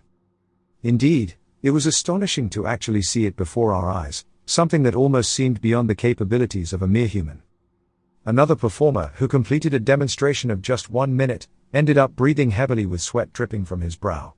The master, by comparison, far from breaking a sweat, was not even breathing unevenly, and his face was expressionless. Yeah, I do reckon, just from that description, that is kind of like what he wanted to do with that Shuing scene where she's doing all this with her arms and there's like the blurry armness going on. Very much sounded like that, like a million arms, whatever you just said. So fast that they gave an after image effect, as if there were a greater number of arms and legs. During his demonstration, the atmosphere in the gymnasium was tense, with not a cough to be heard. Once he had completed all the moves, the master again controlled his breathing in the same way as in his warm-up exercises, and his usual mild expression returned to his face. We were in the gymnasium of the Shaolin Kung Fu School located in the suburbs of Denfeng County. True to her word from the previous day, our guide Ms. Zhang had arranged for us to meet an authentic Chinese martial artist, namely Master De Li. Master De Li's real name is Wang Zuofeng. He entered the Buddhist priesthood at Shaolin Temple at the age of 15, and is now 30 years old. He told us that he carries out this kind of martial arts demonstration all over the world in order to spread Shaolin Kung Fu. When he is at Shaolin Temple, which is part of Denfeng County, he carries out instruction at this school and is highly esteemed by his students. With boldness, or perhaps it would be better to say fearlessness, Wu made a request to this Shaolin Temple master, who would try to land punches and kicks, so could the master demonstrate blocking them? With a smile, the master invited Wu to attack him from any direction. Wu didn't hold back and launched a sudden straight punch, followed by a kick, an elbow strike, and additionally made an attempt to grab his opponent. All of these were effortlessly brushed aside. Wu's punches and kicks fruitlessly sliced the air, as if he was fighting a ghost. Again, As the master very much sounds like the description of Ryo trying to attack Shuing. I'm really visualing, especially with that kind of a punch there, how Shuing sort of does that evading. Could literally be this moment of Yu Suzuki experiencing this Shaolin monk. He put that into like a cutscene. dodged, he made compact counterattacks. Of course, these blows stopped just short, with no damage And actually, in the she does inflicted on push Yu's body. Yu Wu Suzuki tried flying. in earnest to punch Master De Li, Yu Suzuki, but he evaded the blow Ryo. as if he was the wind. Something like the action he took to escape the grab without force, was a movement that was so complicated I couldn't comprehend, even after observing closely, and even when we asked him to take us through it slowly with an explanation. Even though Wu persistently asked numerous questions, the master answered them all evenly. At the end, the master had one of his students fetch a camera and he put his arms around our shoulders for a photo together. "If you stay in Denfeng for 2 months, I'll teach you the essence of Shaolin Kung Fu." For a high-level monk who had mastered the essence of Shaolin Kung Fu, he was surprisingly down to earth. Wu was deeply impressed at his... Alright, I think that goes into the next page. So we just got some travel photographs here, the last part of this particular post here. So that's Yu Suzuki outside Beijing train station. Here is an image that we looked at a couple of weeks ago when I was showing you about the Longmen Grottos in Liuang. Potentially could be Cliff Temple, but probably not. That was that other place that was actually a hanging temple or whatever it was called. Liuang, so Yu Suzuki actually travelling around Liuang, and a market in the suburbs of Liuang. There's no way you didn't hit that guy from that close. And they capture the photograph perfect, unless it was a video and that was like a frame of the video. How he got like that close and the guy just dodged. But he's a master. Right. He's a proper master. So I assume it's that kind of thing where you can kind of tell what your opponent's going to do just from how he goes about setting his body up. If he's got like the motion of this arm, he already knows to dodge this way. You know, it's very predictable, I suppose, to these sort of martial artists. Yeah. Cheers, guys. Cheers. So this is the route so far that he's been on. He went Beijing, Liuang, and now he's heading over to, well, the Shaolin Temple's actually there, so it's not in Cangzhou, which is interesting. So it's actually quite close to Liuang. So if, for example, Shenmue 4 starts off, see, I don't even know how Shenmue 4 is going to start off. Is it going to start off on the wall, the Great Wall, heading to the Cliff Temple, or is it going to not? I don't know, because the Cliff Temple apparently is chapter 7. There's the Cliff Temple there, you can see, which is down here as Liuang, chapter 7 Liuang. So, and that could potentially be why, actually, in that image, hang on, there's a better image, chapter tile 7, you see those monks I've just told you about, we're showing you, like, we've got a better image of that. Why keep bloody doing that? This one. These monks, these Shaolin monks that we've just seen, that is their outfits that they practice at the Shaolin Temple. So this chapter is potentially Shenmue 4, you know? It could be like, this is the Cliff Temple, this is where something happens, and then Ryo ends up going to the Shaolin Temple, where he's going to, I don't know if he's learning from an actual... This could literally be that fight that we've just seen Yu Suzuki performing on that master. Ryo's going in for that blow, that punch that you just mentioned, Rhino, that how did he not hit this guy?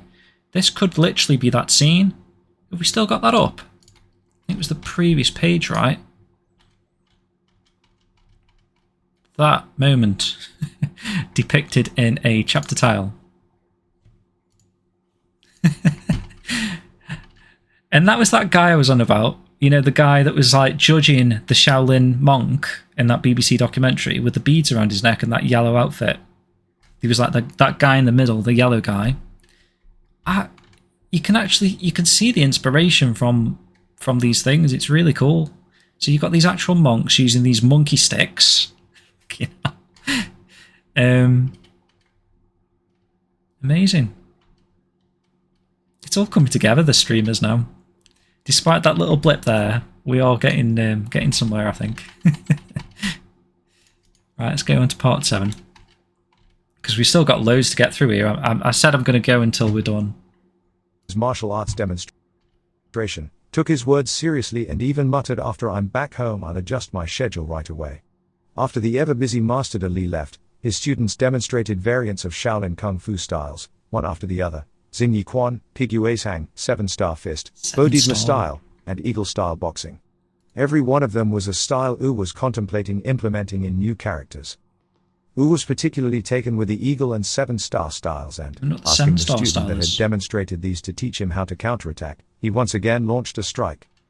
With the Eagle style, in the same way an eagle pounces on prey with its sharp claws, one raises one nails and one uses moves such as grasping the opponent's throat or scratching at the opponent's eyes. Wu threw a straight punch at his opponent's face, which his opponent evaded. And then, before Wu had time to even utter a sound, a counterattack came flying in at Yu's eye. Mental. Eagle style. Yu's opponent's nails narrowly miss his eye. It was a moment that made our blood run cold. Wu crouched down, holding a hand to his face. How is he like so up for this? He's like having a fight with an actual Shaolin monk, just to sort of like be able to, I don't know, I suppose he's got to describe it to the people working on Virtua Fighter 2, the game. Like, no, don't do it like that. It's got to be more in his eye. His opponent, looking aghast, immediately started to inspect Wu with an anxious expression. Fortunately, the strike hadn't gone into Yu's eye, so it wasn't serious, but a clear scratch was left at the outer corner of his eye. Yu's punches were at full force, so his opponent reacted reflexively. Unlike Master De Li, who was able to make subtle adjustments with ease, the student appeared to be somewhat unused to the situation.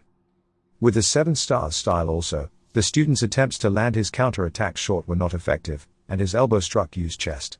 There was a dull thump and Wu crouched down, clutching his chest. "I think I may have fractured a rib," Wu said with an expression of agony, and a cold sweat on his forehead. Mental. During the 7-star style, a rib fracture. Rib fractured. This pain will no doubt be put to use for Virtua Fighter 2. Even after we had finished But like the thing is, Yu Suzuki wants that to happen. It seems like he wants to be hurt, so he knows what he needs to do in his game. Observation and gone back to our hotel, Wu continued to hold his chest. A large bruise had formed from internal bleeding. He had bruises not only on his chest, but all over. They were probably from knocks taken when he was thrown. However, having received instruction from Master De Li over the span of 3 hours, Wu was lost in thought as to how to make use of this in his game, and it was as if his pain had been forgotten. Wu stayed up until late at night, watching video footage of the crane style over and over, interspersed with the occasional cough as he held his chest. There we go. So we reached the end of audio clip 2 of 3. So he's heading to Cangzhou next, and there's some really cool images to go with this that are very Shenmue-esque. Okay, I'm just looking at some of the images I've got. So they're probably in the actual post here, but I'm going to show you anyway. So this is Yu Suzuki at Cangzhou Station. There is actually, I'm pretty sure there's a photo with a sign that says Cangzhou in the background, with Yu Suzuki in the foreground, similar to this one of Akira. It says Cangzhou up there. This is actually a the train station here that's going to be depicted, and obviously you can see, despite this being Akira, this is a Virtua Fighter RPG artwork, obviously with Ryo's bag there, green bag, white shirt. This is before he had his leather jacket. Very cool to see. And this Cangzhou is chapter tile 8, right? Cangzhou 8. So you've seen, it's literally following in the footsteps of Yu Suzuki there, that Liu Wang stuff, going into the Shaolin Temple, and now to Cangzhou, where Mengcun is, which is where Landy's father apparently died. So Cangzhou, the home of Baji Quan. This is what we're ultimately leading towards in Shenmue. Home of Beijing. The next day we had the day off.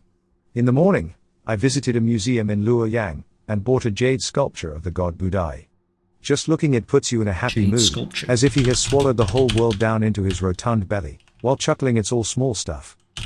Wu, on the other hand, went for a walk along a side street lined with food stalls, sampling all sorts of foods such as steamed meat buns, rice crackers and strange-looking noodle dishes. He is in fact a wine connoisseur as well as a gourmand who never misses checking out well-rated restaurants, and that side of him appears to have been triggered. I think it's something like that at Yu Suzuki bought, or something like that. Jade Buddha statue. Apparently. Museum in Liuwang brought a jade sculpture of the god Budai. It's Budai. Budai. Same thing? Same thing, kind of. Just looking at it puts you in a happy mood, as if he swallowed the whole world down in his rotund belly. So now he's walking around the streets. Have we got that photograph? There's one where Akira's actually eating a bun. Don't know if I've got that. I haven't got it here, but you might see it, or we may have seen it in one of the previous images. But again, I suppose all this linked into Shenmue 3, like actually buying these real life food items from the shop stalls. Welcome in, Anadil. Thank you for joining this crazy stream so far. It's been a bit all over the place, but I think people are enjoying it. Although when our guide Ms. Zhang later heard about this, she was aghast, saying, "You'll get hepatitis if you eat at food stalls." Hepatitis. In the afternoon we set out to the Yellow River. The water volume was said to be low due to the dry season, but the swiftly flowing river, which reached a width of as much as 3 kilometers in places, had the grand magnificence of one that has raised numerous civilizations. Wu enjoyed the atmosphere of this area of inland China to his heart's content, feeling the flow of the water with his hand and traveling along the bank of the river by horse. That night we left Luoyang, where we had spent 4 days, behind us and once again became passengers on a night train. After the sun had risen, we sat gazing at the scenery passing outside the train window, but there was no break in the endless rural landscape. This Yellow River Basin area is China's most fertile agricultural area, but to someone used to seeing Japan's tiny areas of farmland, its vastness was almost uncanny. Henan Province and Hebei Province combined are equivalent to the area of Japan, and almost all of it is made up of fields. It is not clear where village boundaries lie. You start to feel as if you're traveling through a huge village the size of Japan. We arrived in Beijing at noon, changing trains to travel for another 5 hours, and at last arrived at the home of Beijing, Cangzhou. We've at last made it as far as Cangzhou, the home of this is Beijing. Cangzhou Station. Feelings of anticipation and nervousness flood through us. With anticipation swelling within us, we exited the station to find ourselves in a town with a dusty, squalid atmosphere. It didn't have any particular tourist attractions, and in terms of touristy-looking people that had alighted, we seemed to be the only ones. The townspeople seemed to somehow avoid eye contact. If our guide Ms. Zhang hadn't been there, the two of us, fully grown men, would have been at a complete loss. Although Ms. Zhang was only around half my weight, of small stature and endearing, in our eyes she was like a brawny giant. Not only that, but the person who had come to meet us, Mr. Yang from the Foreign Affairs Office of Cangzhou Municipal People's Government, had a hard-boiled air about him, setting us even more on edge. In any case, this was a place known for being a martial arts town. In the Qing era, I do like to think that Yu Suzuki named the actual characters based on like his perception of these people. So Mr. Yang is like from the Great Herbs in Kowloon, right? The guy that makes the phone call to, I guess, Donium. Rats on Rio. Potentially. every time you see a name that's like from Shenmue, I'm just thinking of the actual Shenmue character. Vans carrying goods between the north and south would hire martial arts experts as bodyguards in case of bandits. The bodyguards would take up the head, letting out dreadful screams to intimidate those around as they proceeded. But it is said that when traveling through Cangzhou only, they would stay silent. That's because, if it had become known they practiced martial arts, then they would be challenged to a fight by those in Cangzhou who took pride in their own skill, and would have no hope of winning. The people of Cangzhou were not only skilled at martial arts, but also had great enthusiasm. At last we settled into our accommodation at the Cangzhou Hotel, and were able to relax. At dinner time, we had a meeting with Mr. Yang, who would be showing us around. He was slightly plump, and looked to be a very good-natured person.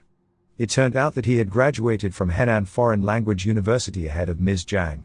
Since they had learned from the same professors, the ice melted instantly between the two of them as if they were old acquaintances. We felt happy at this, as it seemed to promise that our upcoming research would go smoothly.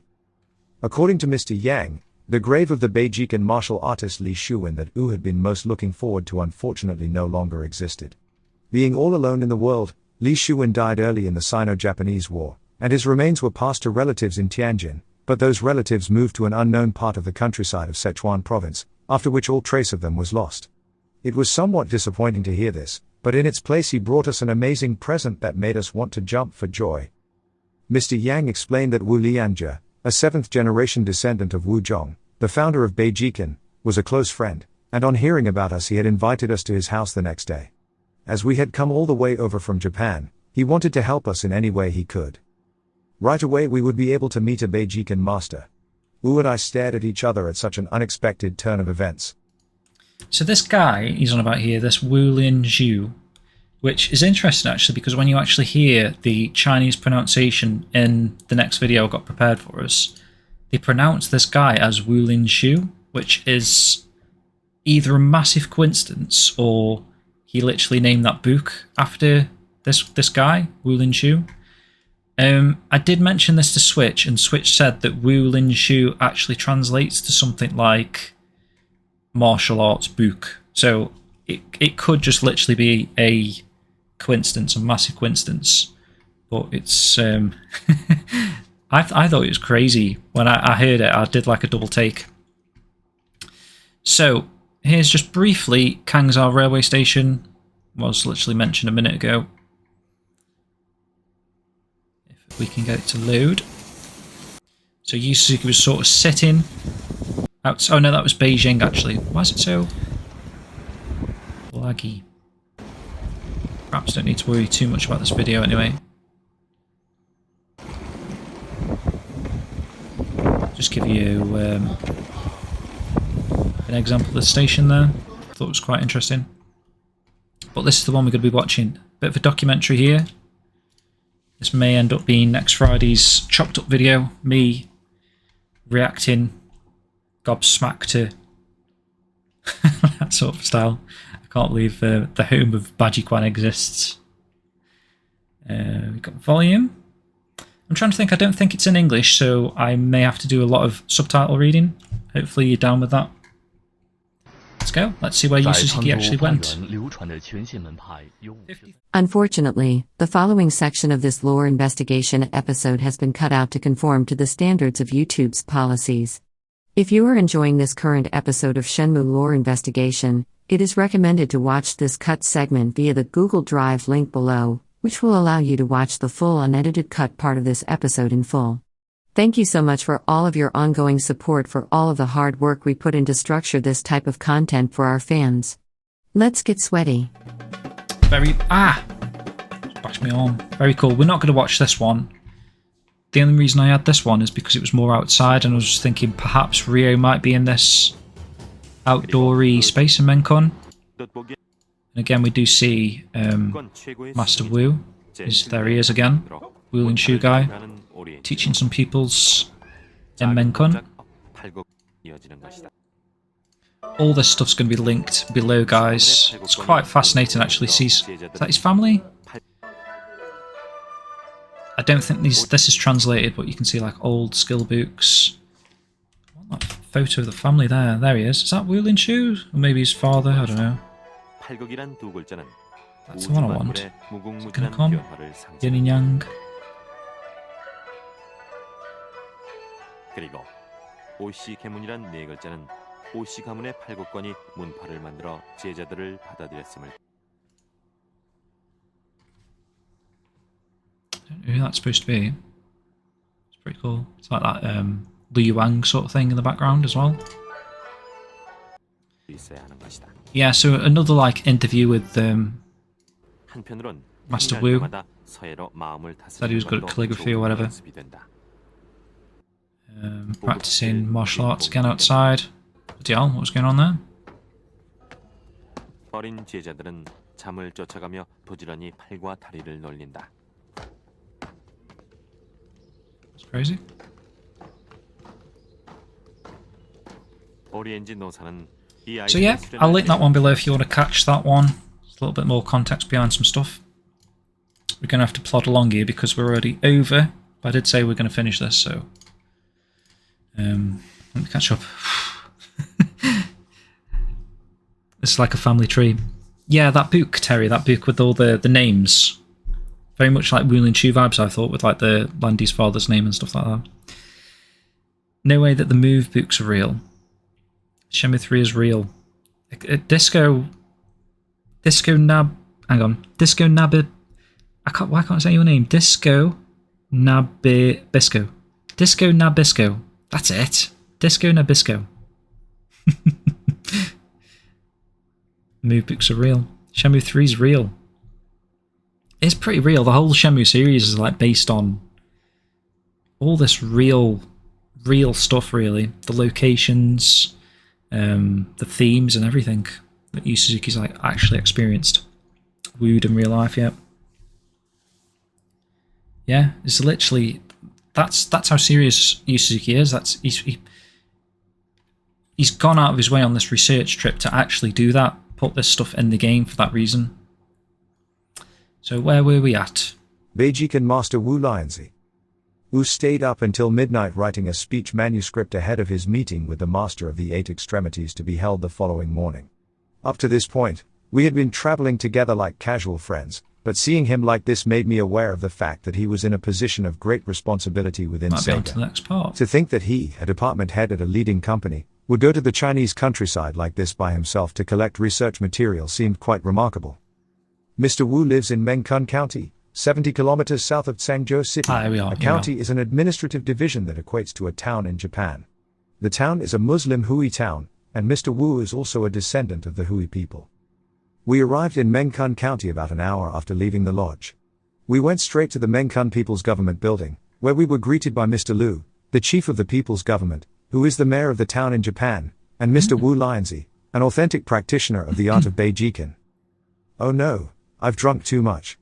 I'll just watch until I sober up a little more and let my son do the honors for me. Ha ha ha ha ha.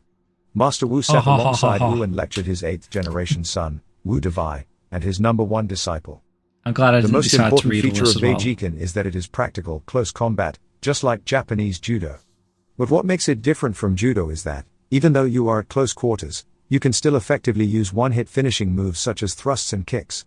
While blocking your opponent's moves, you use fists, hand strikes, elbows, knees, heels, and toes. Some of You what we've use just every seen. part of your body as a weapon to defeat your opponent. Therefore, all the moves are lean, precise, and logical. As in any martial art, forming an image is very important. In the case of Beijiken, you should imagine that the opponent in front of you is about 100 meters away.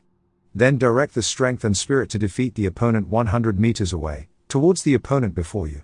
While the movement of the body when striking may look compact, in fact the force is enormous. That's why a single strike is a finishing move. In Shaolin Kung Fu, where the movements are round and natural, as if one has become the wind, and look more like a graceful dance than a fighting style, by contrast, in Beijiken, the movements are smooth when the opponent's power is being channeled, but when it comes to striking or kicking, they are direct and powerful enough to break a rock. While Shaolin Kung Fu is performed on a mat, this is done on a bare stone floor, and you attack your opponent relentlessly. I could not help but be impressed by the sound of shoes scraping on the stone floor, the fierce breathing, and the dull echo of defensive moves. Beijiken is written in Chinese as with the characters 8, extremity and fist. Here 8 is not a number, but represents infinity. Interesting. The first 2 characters together mean that the further you go, the deeper you have to go, and it goes on infinitely. Even just in a stance, the power of an authentic master is palpable. Energy runs throughout his body, in stark contrast to Shaolin Kung Fu. So that stance there, that is Master Wu again.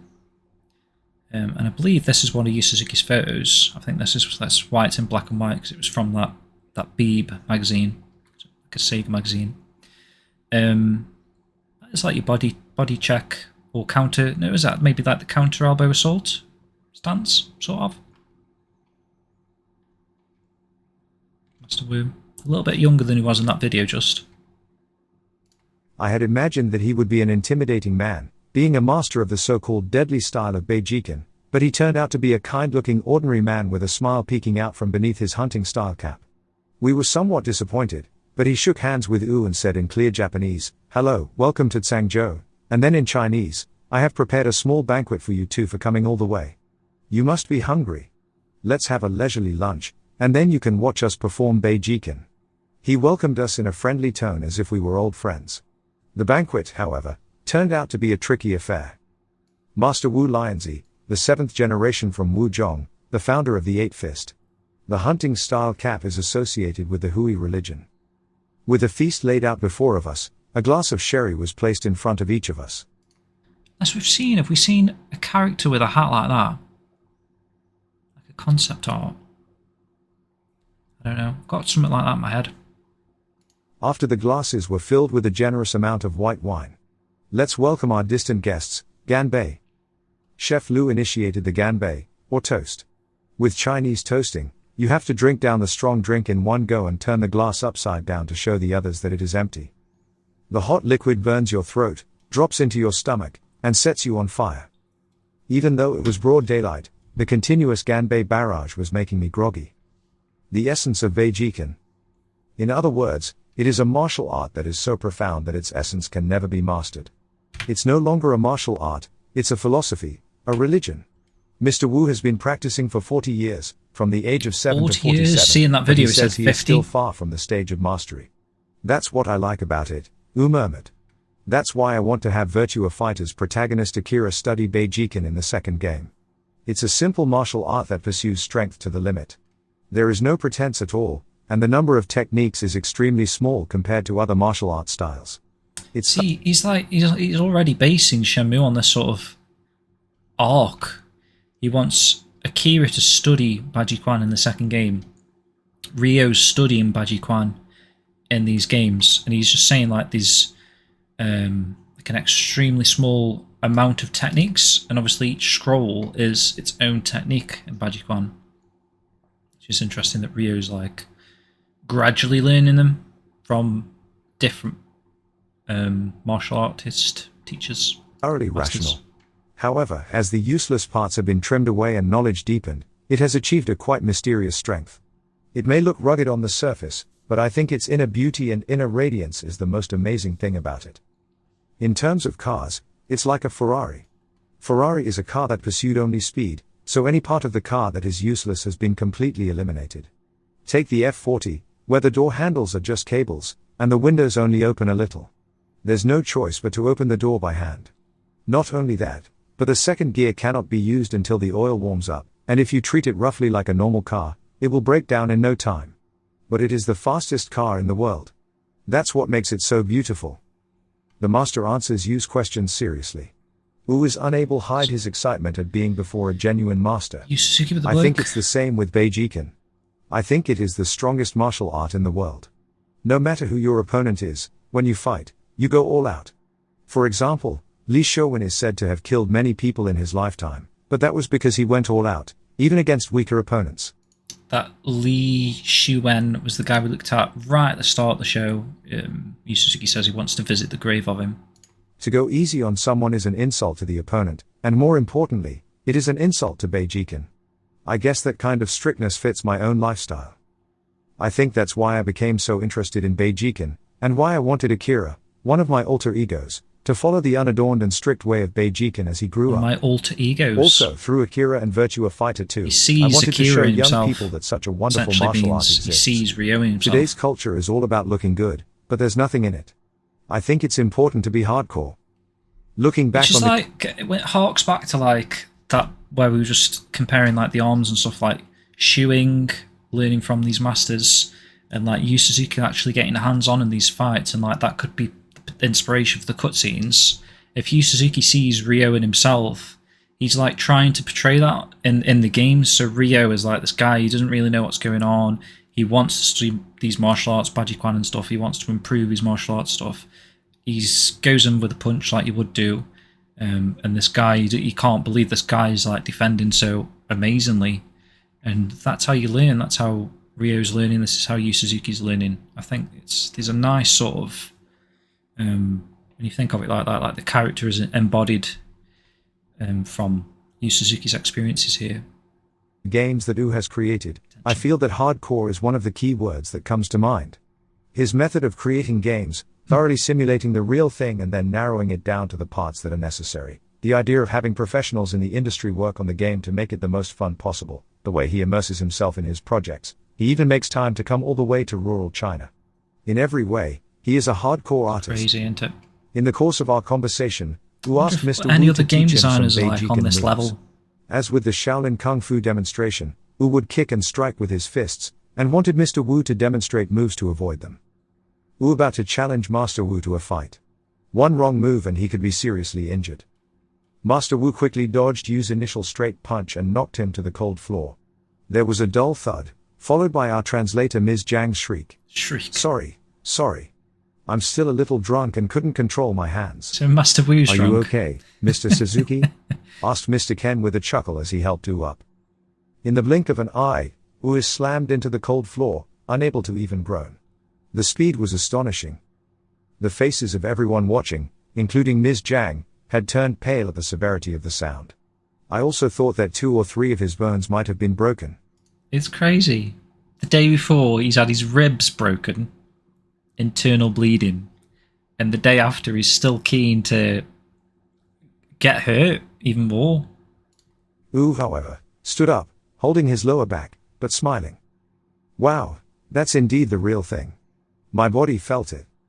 Both punches and kicks had flown with such speed that even those of us standing by had been unable to understand what happened, and the next thing we knew Wu had been sprawled out on the floor. The cracked bones from the first Shaolin class and the bruises on his lower back and face from Beijing became his badges of honor. It would now be up to Wu to show how this experience would be woven into Akira's story. Lastly, we visited the Wu family tomb. Here we go. Standing on yellow earth with a view of the horizon was a stately stone monument, behind which was a row of clay eel heads where the 6th generation and their families were buried. You are my good friends. Please come to Cangzhou whenever you like. You are always very welcome. Wu took a photo in front of the stone monument with Wu Lianzi, their arms around each other's shoulders. Even though they had only met for a short time, their hearts and minds were connected, and their relationship was deepening. There is no doubt that this was a precious bond for Wu. Perhaps it is because he put so much of his heart in this way into the games he makes that they are accepted by so many people. For Wu, games are not just entertainment, but a pure means of expression to convey his thoughts and soul. That's the feeling I suddenly had. After finishing a big project, Wu always used to take his accumulated vacation days and go on holiday. He enjoyed traveling at will. On a previous trip to the islands of the South Pacific, he was so favored by the local chief that he was pressured to stay on the island so that he could marry his daughter. I feel that the power of Wu Suzuki lies in the fact that he is capable of drawing people into his world without them even knowing it. When I think about it, I am one of those people who has been drawn in. It's all about... Yeah, so basically, yeah, Terry's got it there. It's Phantom Riverstone. It's a blog. It's a series of posts. I think there's maybe 9 parts. This could be the last part we're moving on to here. We've only got like 5 minutes left, 4 minutes even, of this audio here. He's pretty much wrapping up his trip here now. He's done what he intended to do in China. He wanted to see the grave of a famous Bajikwan martial artist, and along the way, like, take whatever he's learned back to Japan to work on with Virtua Fighter 2 to get the most realistic fighting game at the time, I guess. Like, actually put these moves, these textures he was taking photographs of, put them in the game to create this realistic Chinese, Japanese-based amalgamation of different martial arts styles and stuff. Very much hands-on. Originally, this was an article from, well, a series of articles from a magazine called Beeb, which is a Japanese publication, and basically Switch at Phantom Riverstone has gone out of his way to translate the Japanese text to English for us and add the photographic imagery as well that I think are part of certain issues or maybe on the internet in different places. And it's this guy here, this Kazunari Uchida, the guy that accompanied Yu Suzuki, who's written all this stuff. So yeah, it's a big 9-part series. And we're going to have this sort of summary to close us out here on Yu Suzuki's research trip. The people. The people are so interesting. Wu murmured this to himself as he gazed down at the yellow earth just after our airplane had taken off. I too have traveled a lot in my life, and no matter what kind of trip I've taken, it's the people that leave a lasting impression.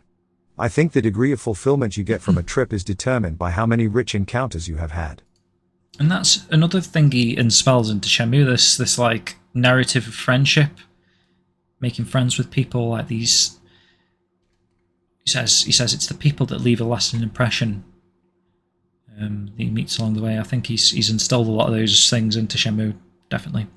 And I will leave all the links below, and the if you're watching the VOD on YouTube or whatever, just look below and you can get these articles up. On this trip, we had encounters with Master De Li of Shaolin Temple, Mr. Wu Liongzhu of Cangzhou, and many other people, too numerous to list here.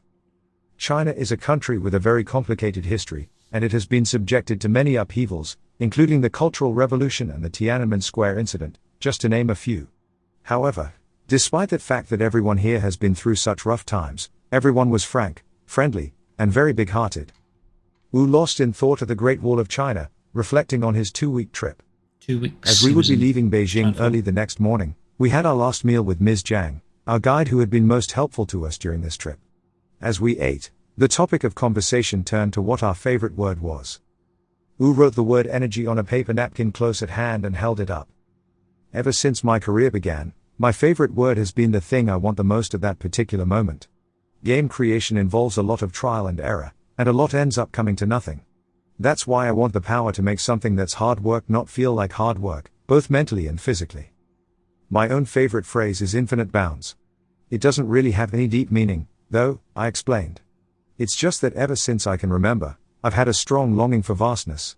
I want to stand in a place where I feel as tiny as a grain of sand, and make my mind vast and empty.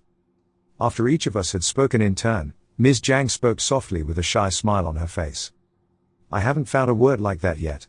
I hope I'll travel to different places and meet different people, and find a word I like. Wu of the 13 tombs of the Ming dynasty, northwest of Beijing. On the left is our guide, Ms. Jiang. On the right is Mr. Bravo Jiang, our guide in Beijing. Both signs. On hearing her words, we felt somewhat embarrassed. Her grandfather and mother had been persecuted for cooperating with the Japanese army, and her sister had sacrificed her youth as a Red Guard soldier during the Cultural Revolution. She herself had witnessed the trampling of freedom at Tiananmen Square and lost many of her schoolmates.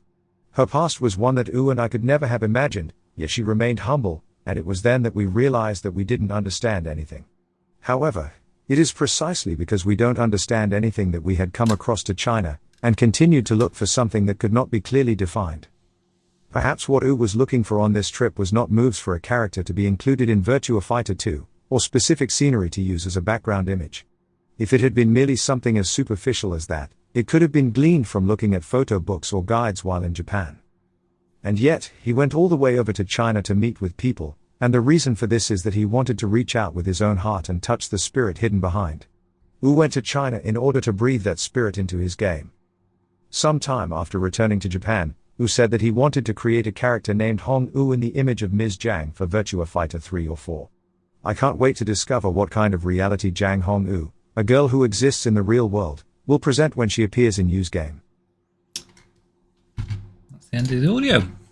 So a little comment here. So might Mrs. Zhang have been the inspiration for the mysterious character of Xiuying in Yu's subsequent creation of Shenmue 2? As suggested by Nathan24 on the Shenmue Dojo forums, there is in fact an indication that adds weight to his hypothesis. Her surname Hong uses the same written character as the one Mrs. Zhang's first name of Hong Yu. So potentially could have based Xiuying on this lady. Guide. Brief trip, but a lot was gained. However, the real hardship came after returning to Tokyo. So this is where we started to work on Virtua Fighter 2. You can kind of see straight away he's putting these Chinese elements. You've got a Great Wall in the background there. Into Virtua Fighter. He's showing his developers exactly what he wants. I'm not going to read all this, but yeah, you can see the Pagoda Forest from the Shaolin Temple. This is happening here. Drunken boxing, praying mantis style that he's literally seeing in person. Really cool to see. And that takes us all the way back to, I think this is this part 1? See, did he go to Mongolia? I don't know if he went to Mongolia, but that looks very Mongolia to me. There he is in Liuang, I think. Some textures. Here he is showing some concept art of Virtua Fighter to some of the Shaolin Temple monks, which is interesting. Actual combat. That was part 2. This is part 1. But yeah, this is because he made friends with that Master Yu. So a few years later, at the time Shenmue had just been released, Master Wu made the following comment in relation to Yu Suzuki's visit. I have a friend, Yu Suzuki. He came here to Mengcun 5 years ago. So 5 years ago, that would probably be 1999, so that would have been just on the basis of the release of Shenmue. And over the days we talked together, he came to understand that Bajiquan is both a formidable weapon and a rational martial art. Of course, he's not a martial arts expert. However, he eventually spoke about his feelings towards Bajiquan like this: the stronger you become, the more you mustn't hurt anyone. Yu Suzuki understood the true spirit of Bajiquan. And this is a photo from 2015, which is obviously, assuming just after the Kickstarter announcement of Shenmue 3. So it's like meeting an old mate. Basically, this guy, what he saw out of this guy is like the inspiration for potentially the whole of the Shenmue saga, which is pretty awesome that it's like come around full circle. Yu Suzuki got his dream to create Shenmue 3. This is the magazine, by the way, where all the articles were taken from. Beeb. And that takes us not to the end of the stream. It's like I say, it was going to be a long one. I want to get through this because there's not much more we want to show off here, but I'm going to go back to the chapter arts. So we've kind of seen everything up to this point so far. We've also seen Beijing in today's episode. The only places we haven't seen are in Mongolia, which is chapter 9, which again was this one where Ren's sort of in, I don't know, some sort of like roby stuff. And a place called Xinjiang. So what I've got are 2 short videos, may as well watch both of them, of Mongolia.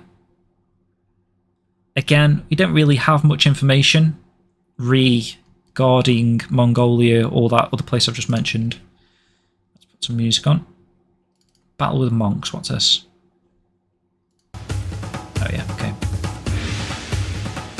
Let's have a look at Mongolia.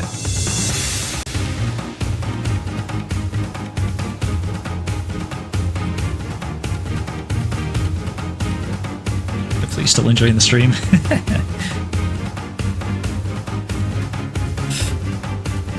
So this, what did it say? Chapter 8 or 9?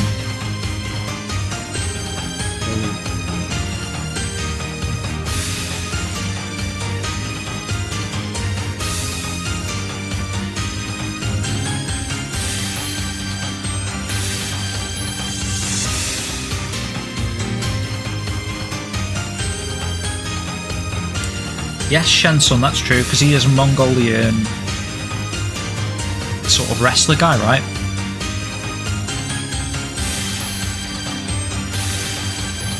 For the longest time, I thought Mongolia was a country, you know? I didn't realise it's just a part of China.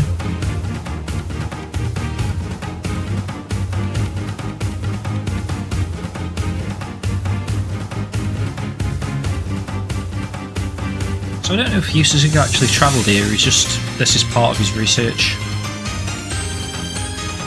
for Shenmue. Oh, I don't know why the music just suddenly stopped there.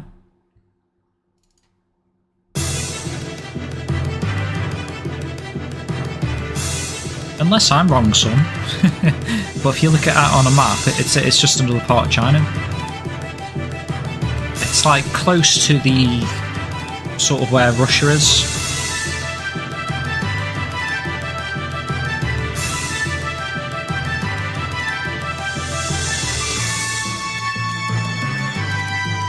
I love seeing footage like this as well because it's like, this is only since the invention of drones, I guess. But seeing places like this from these sort of angles is just amazing. Because this is a place I would never really think to go. Mongolia.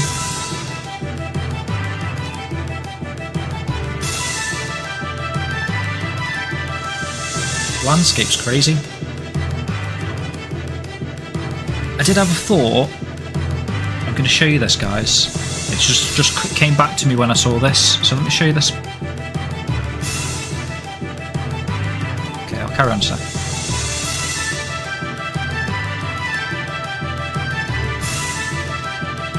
Years. Is that like when it first came out? Not in Mongolia, but the outer Mongolia is a separate country. Right, okay. Yeah, so this is in Mongolia. Why does the back of soundtrack just cut short? So what I was thinking was, guys, this might not be anything. Just bear with me on this one, right? So this is crazy.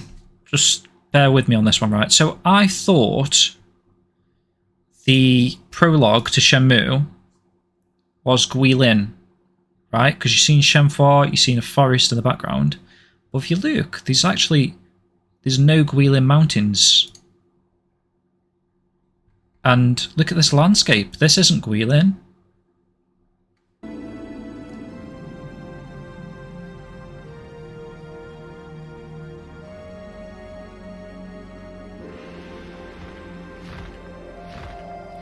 See, these mountains aren't Guilin looking. These are some trees. It's just a cliff. He shall appear from a far eastern land across the sea. A young man who has yet to know And his it's just potential. landscape. Open. This Could be an potential early is a version of power Guilin. You're that right could there, either Shanson. It could just be like an destroy early, him before or they realize designed his all the will. mountainy stuff. His courage shall determine his fate. But yeah, I don't know. This ground The level, path he must very traverse, much fraught with adversity. I await just whilst rocks praying. and empty For this landscape. destiny predetermined since ancient times. A pitch-black night unfolds with the morning star as its only light. And thus the saga But even this mountain begins. and the background there isn't very Guilin-esque, but you could be right, Chancellor. It could just be an early one. But I don't know. That stopped on like the absolute perfect with a person standing on top of a cliff.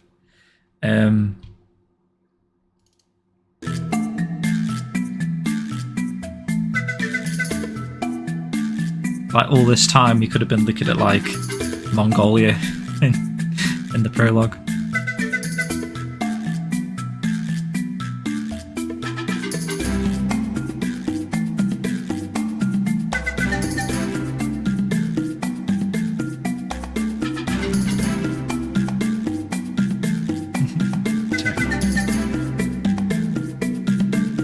Interesting. Because there's no definitive here's Shenmue and Guilin. I don't know why she'd be in Mongolia though.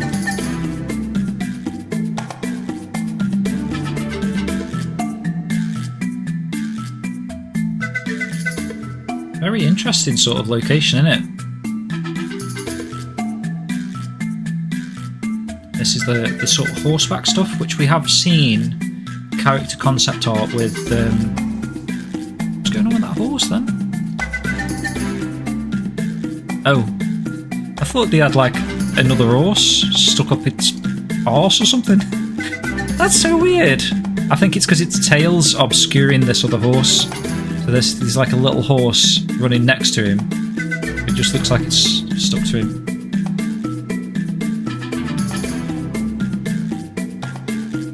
Gorgeous landscapes though. It's almost like there's like no towns or cities or anything, just like encampments.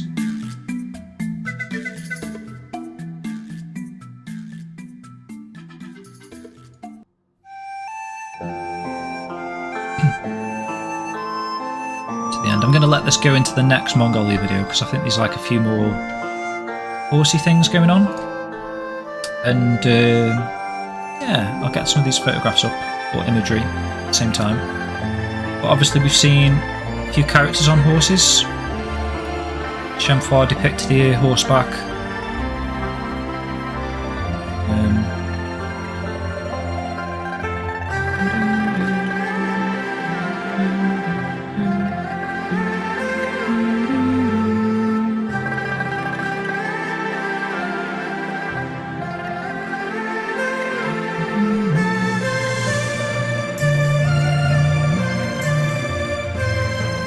Ren on a horse. Very interesting concept art there of Ren, because it looks like he's holding a banner with the dragon on.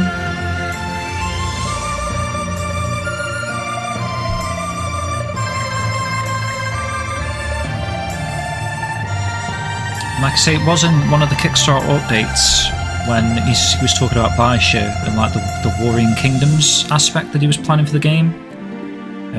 Sounded like there was going to be like horseback riding in Shenmue 3, so whether or not he saved that or he's cut that. But this is very much like I think it was like an infiltration mission, which is why I was like mentioning that where there was like a jail cell thing towards the start of the stream. Looks like very much like he's on a infiltration mission, perhaps. Ren.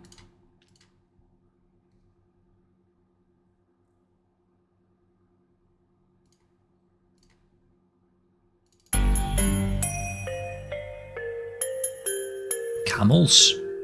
It's weird how you can have so vastly different areas. Is this all in Inner Mongolia?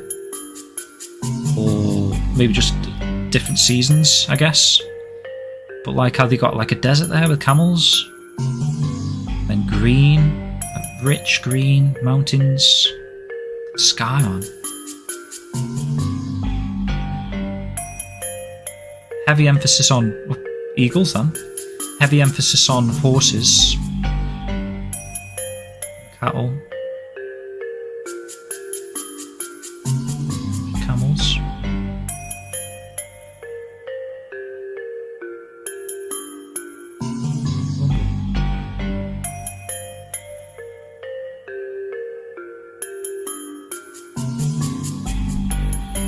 igloo, tent igloo.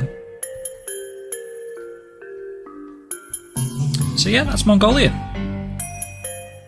Like Sun mentioned about seeing a Yanlang type guy, there's this Inner Mongolia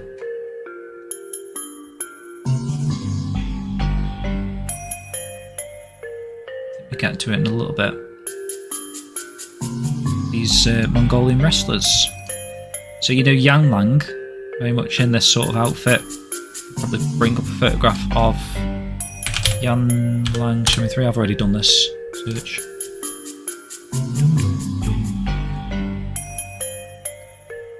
That kind of style.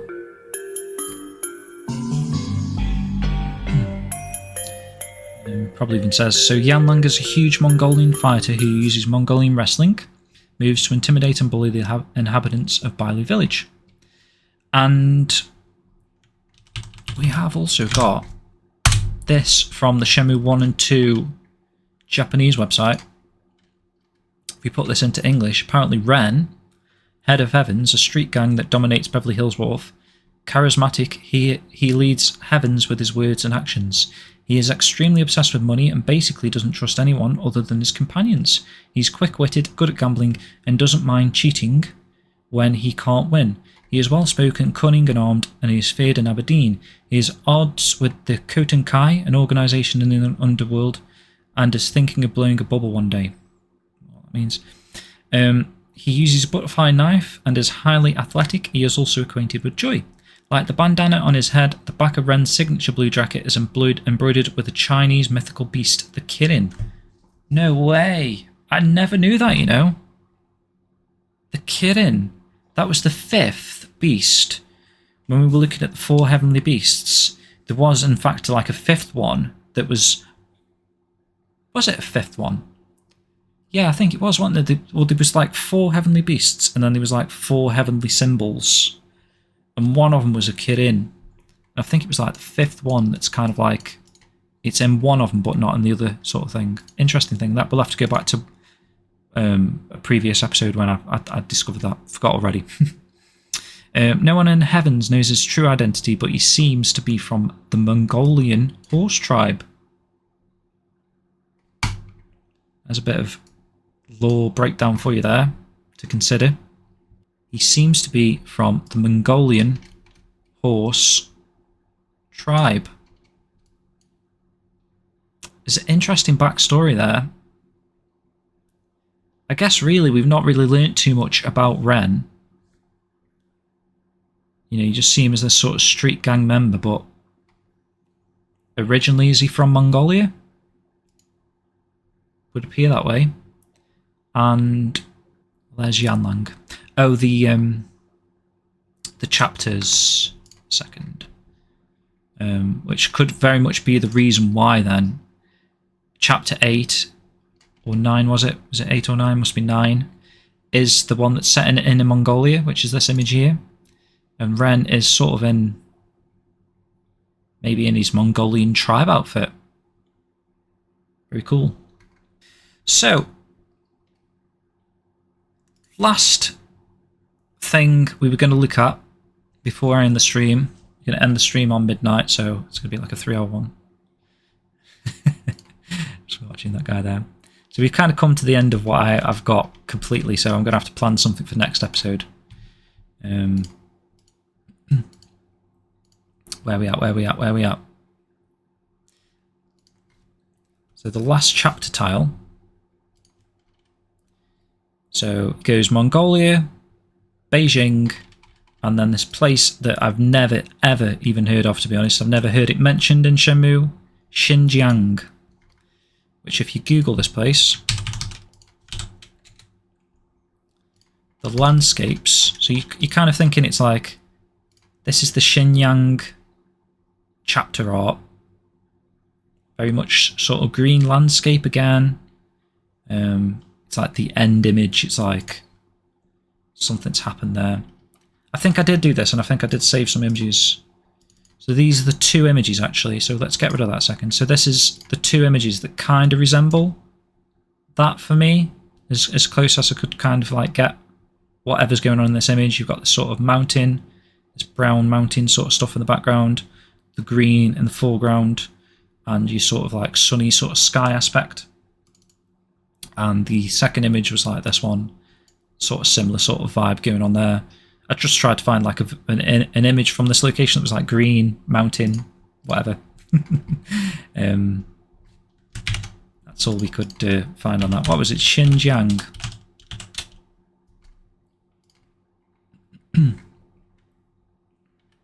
I think this was like a bit too over complex, the Wikipedia.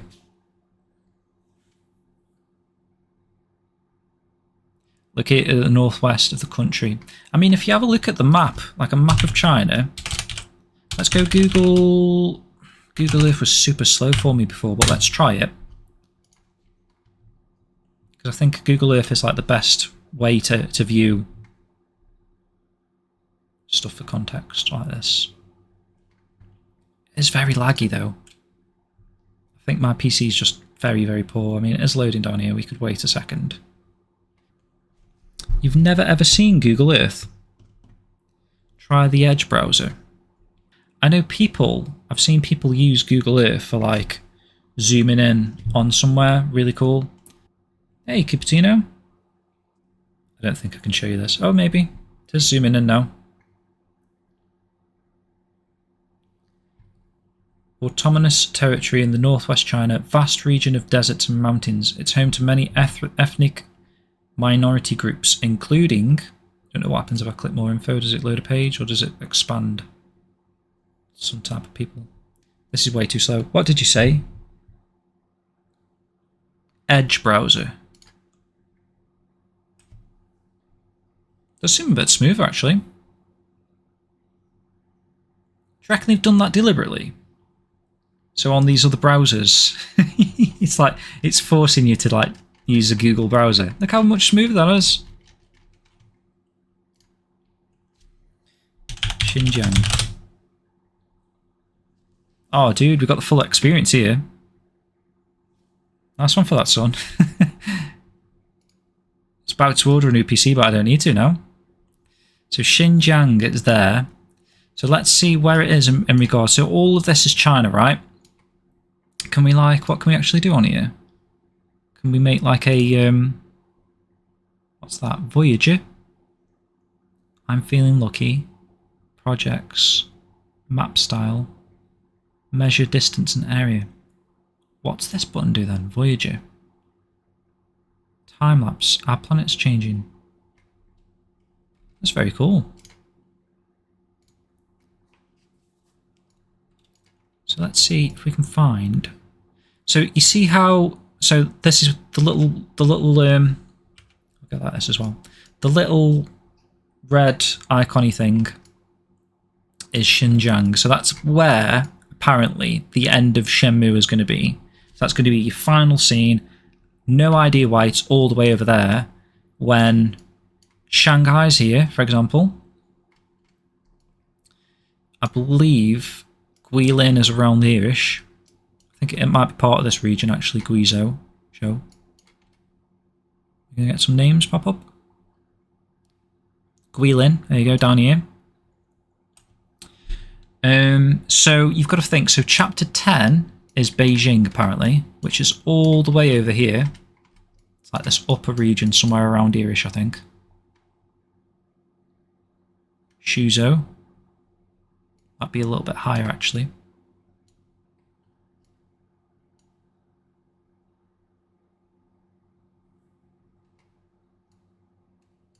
Oh, there's Cangzhou.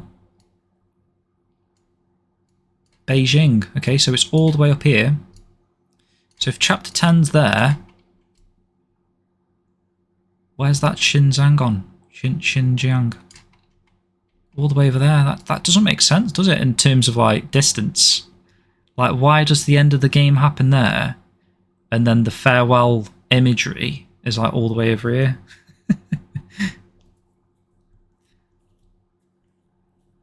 Chrome is shite these days. Used to be #1, but nowadays I might have to change. You know, actually, now you said that, because when I'm in Chrome, I do get a lot of like lagging, and I do like a Control-Alt-Delete and go in like Task Manager, and Chrome has like loads of instances of itself repeated for some reason. It's like every, I think it's like every browser extension you've got on Chrome creates like a separate entity of Chrome. So it's like very awful on the processing. I mean, look how silky smooth that is. Yeah, cheers, Terry. So Beijing's all the way up there. So yeah, whether or not that's just like a game thing, you know, we travel from there to there. I don't really know the context behind this location for it to be the end of Shenmue Saga, according to those original chapter tiles. You've got Mongolia up here, so it's actually closer to Mongolia, whereas it's Beijing that's chapter 10, which I've lost it again, Terry, sorry.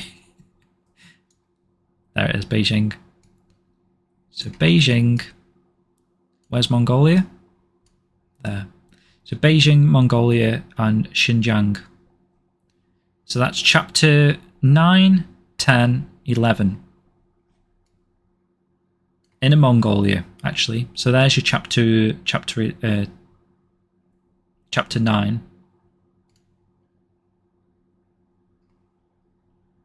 That whole region there.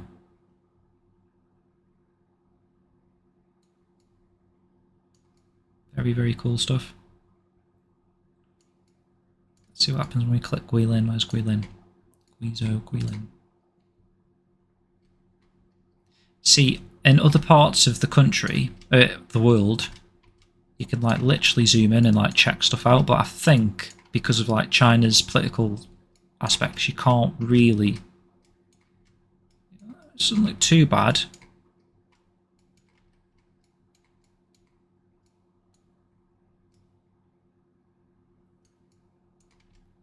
I'm pretty sure you can like do more in other parts of the world.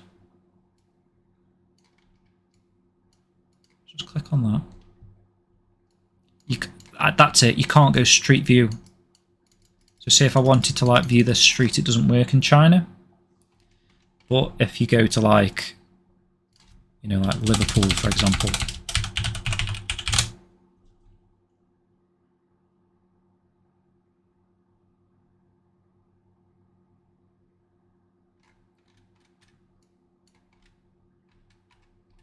You can very much like, and it's even got like 3D stuff going on here. I think you can, how would you do it? Drop a pin down here or something like that. What's that do? Add a place mark. Ah, it's this guy, isn't it?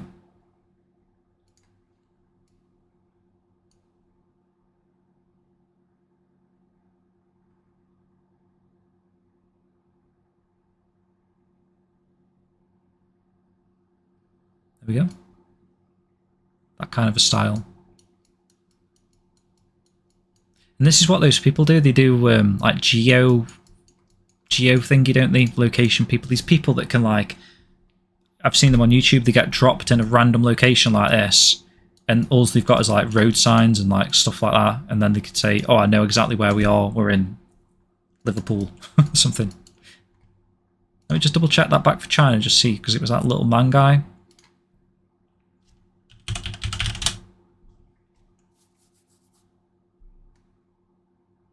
I'm pretty sure you can't. It would be amazing if you could. Let's just try this random road.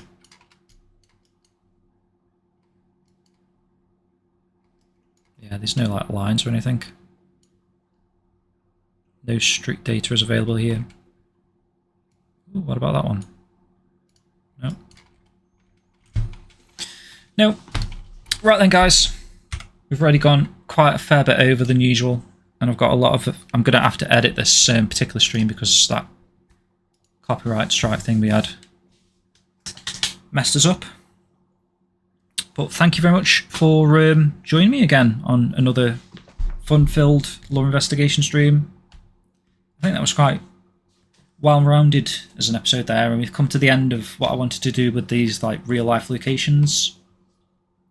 We've covered all of the chapter tiles there. This is the map image, by the way. This is in your topic, actually, Shensun, which I just love occasionally just coming back to this and just looking at this. So you can kind of see how they determined where these chapters' locations actually are because it is the map image. in that place that we just said there, all the way over on the far left here, Xinjiang, Beijing. So it goes chapter 1 is Japan, chapter 2 Hong Kong Island down here, chapter 3 is this train journey which is over here, but we have it down as Shuzhou in Shanghai. This is Shanghai actually, so it's no, I think it's the train journey to Shuzhou in Shanghai. So that's chapter 3, chapter 4. Chapter 5 is Guilin, which we've kind of already had. Chapter 6 is essentially Niaowu these days.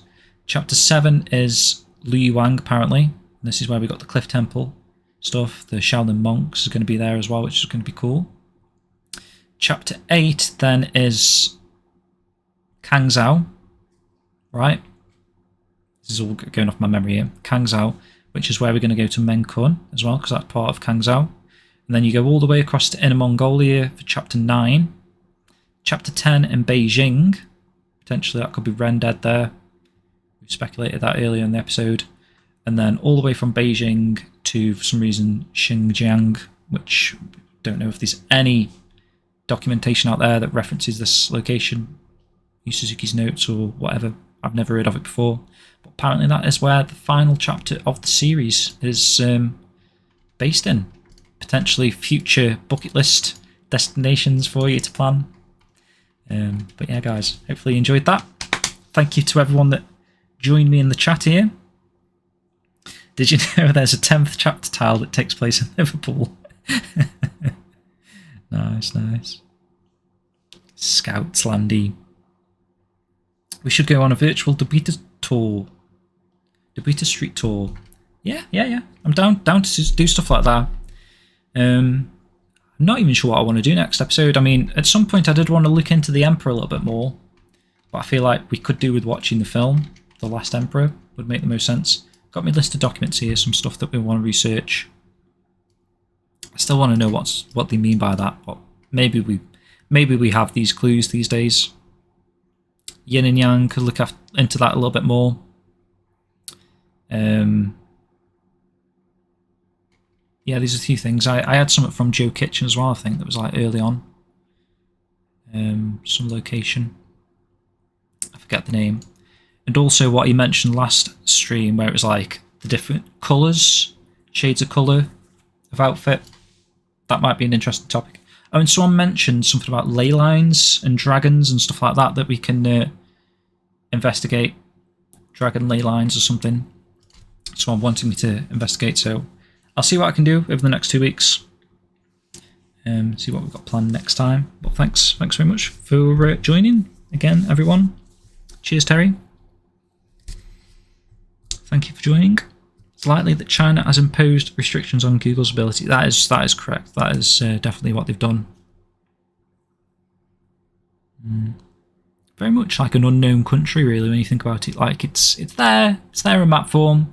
These places that iconic landmarks, places that we know now from Shenmue and stuff, but it's very much like uncharted territory for like majority of people that live outside of China, just because of their their government and regimes and stuff. It's like very difficult. There's like even places, I think someone was saying, was it maybe it was when I was researching for that Mount Song and the temple there, and there's like some temples and stuff where if you're a foreigner they just don't let you in.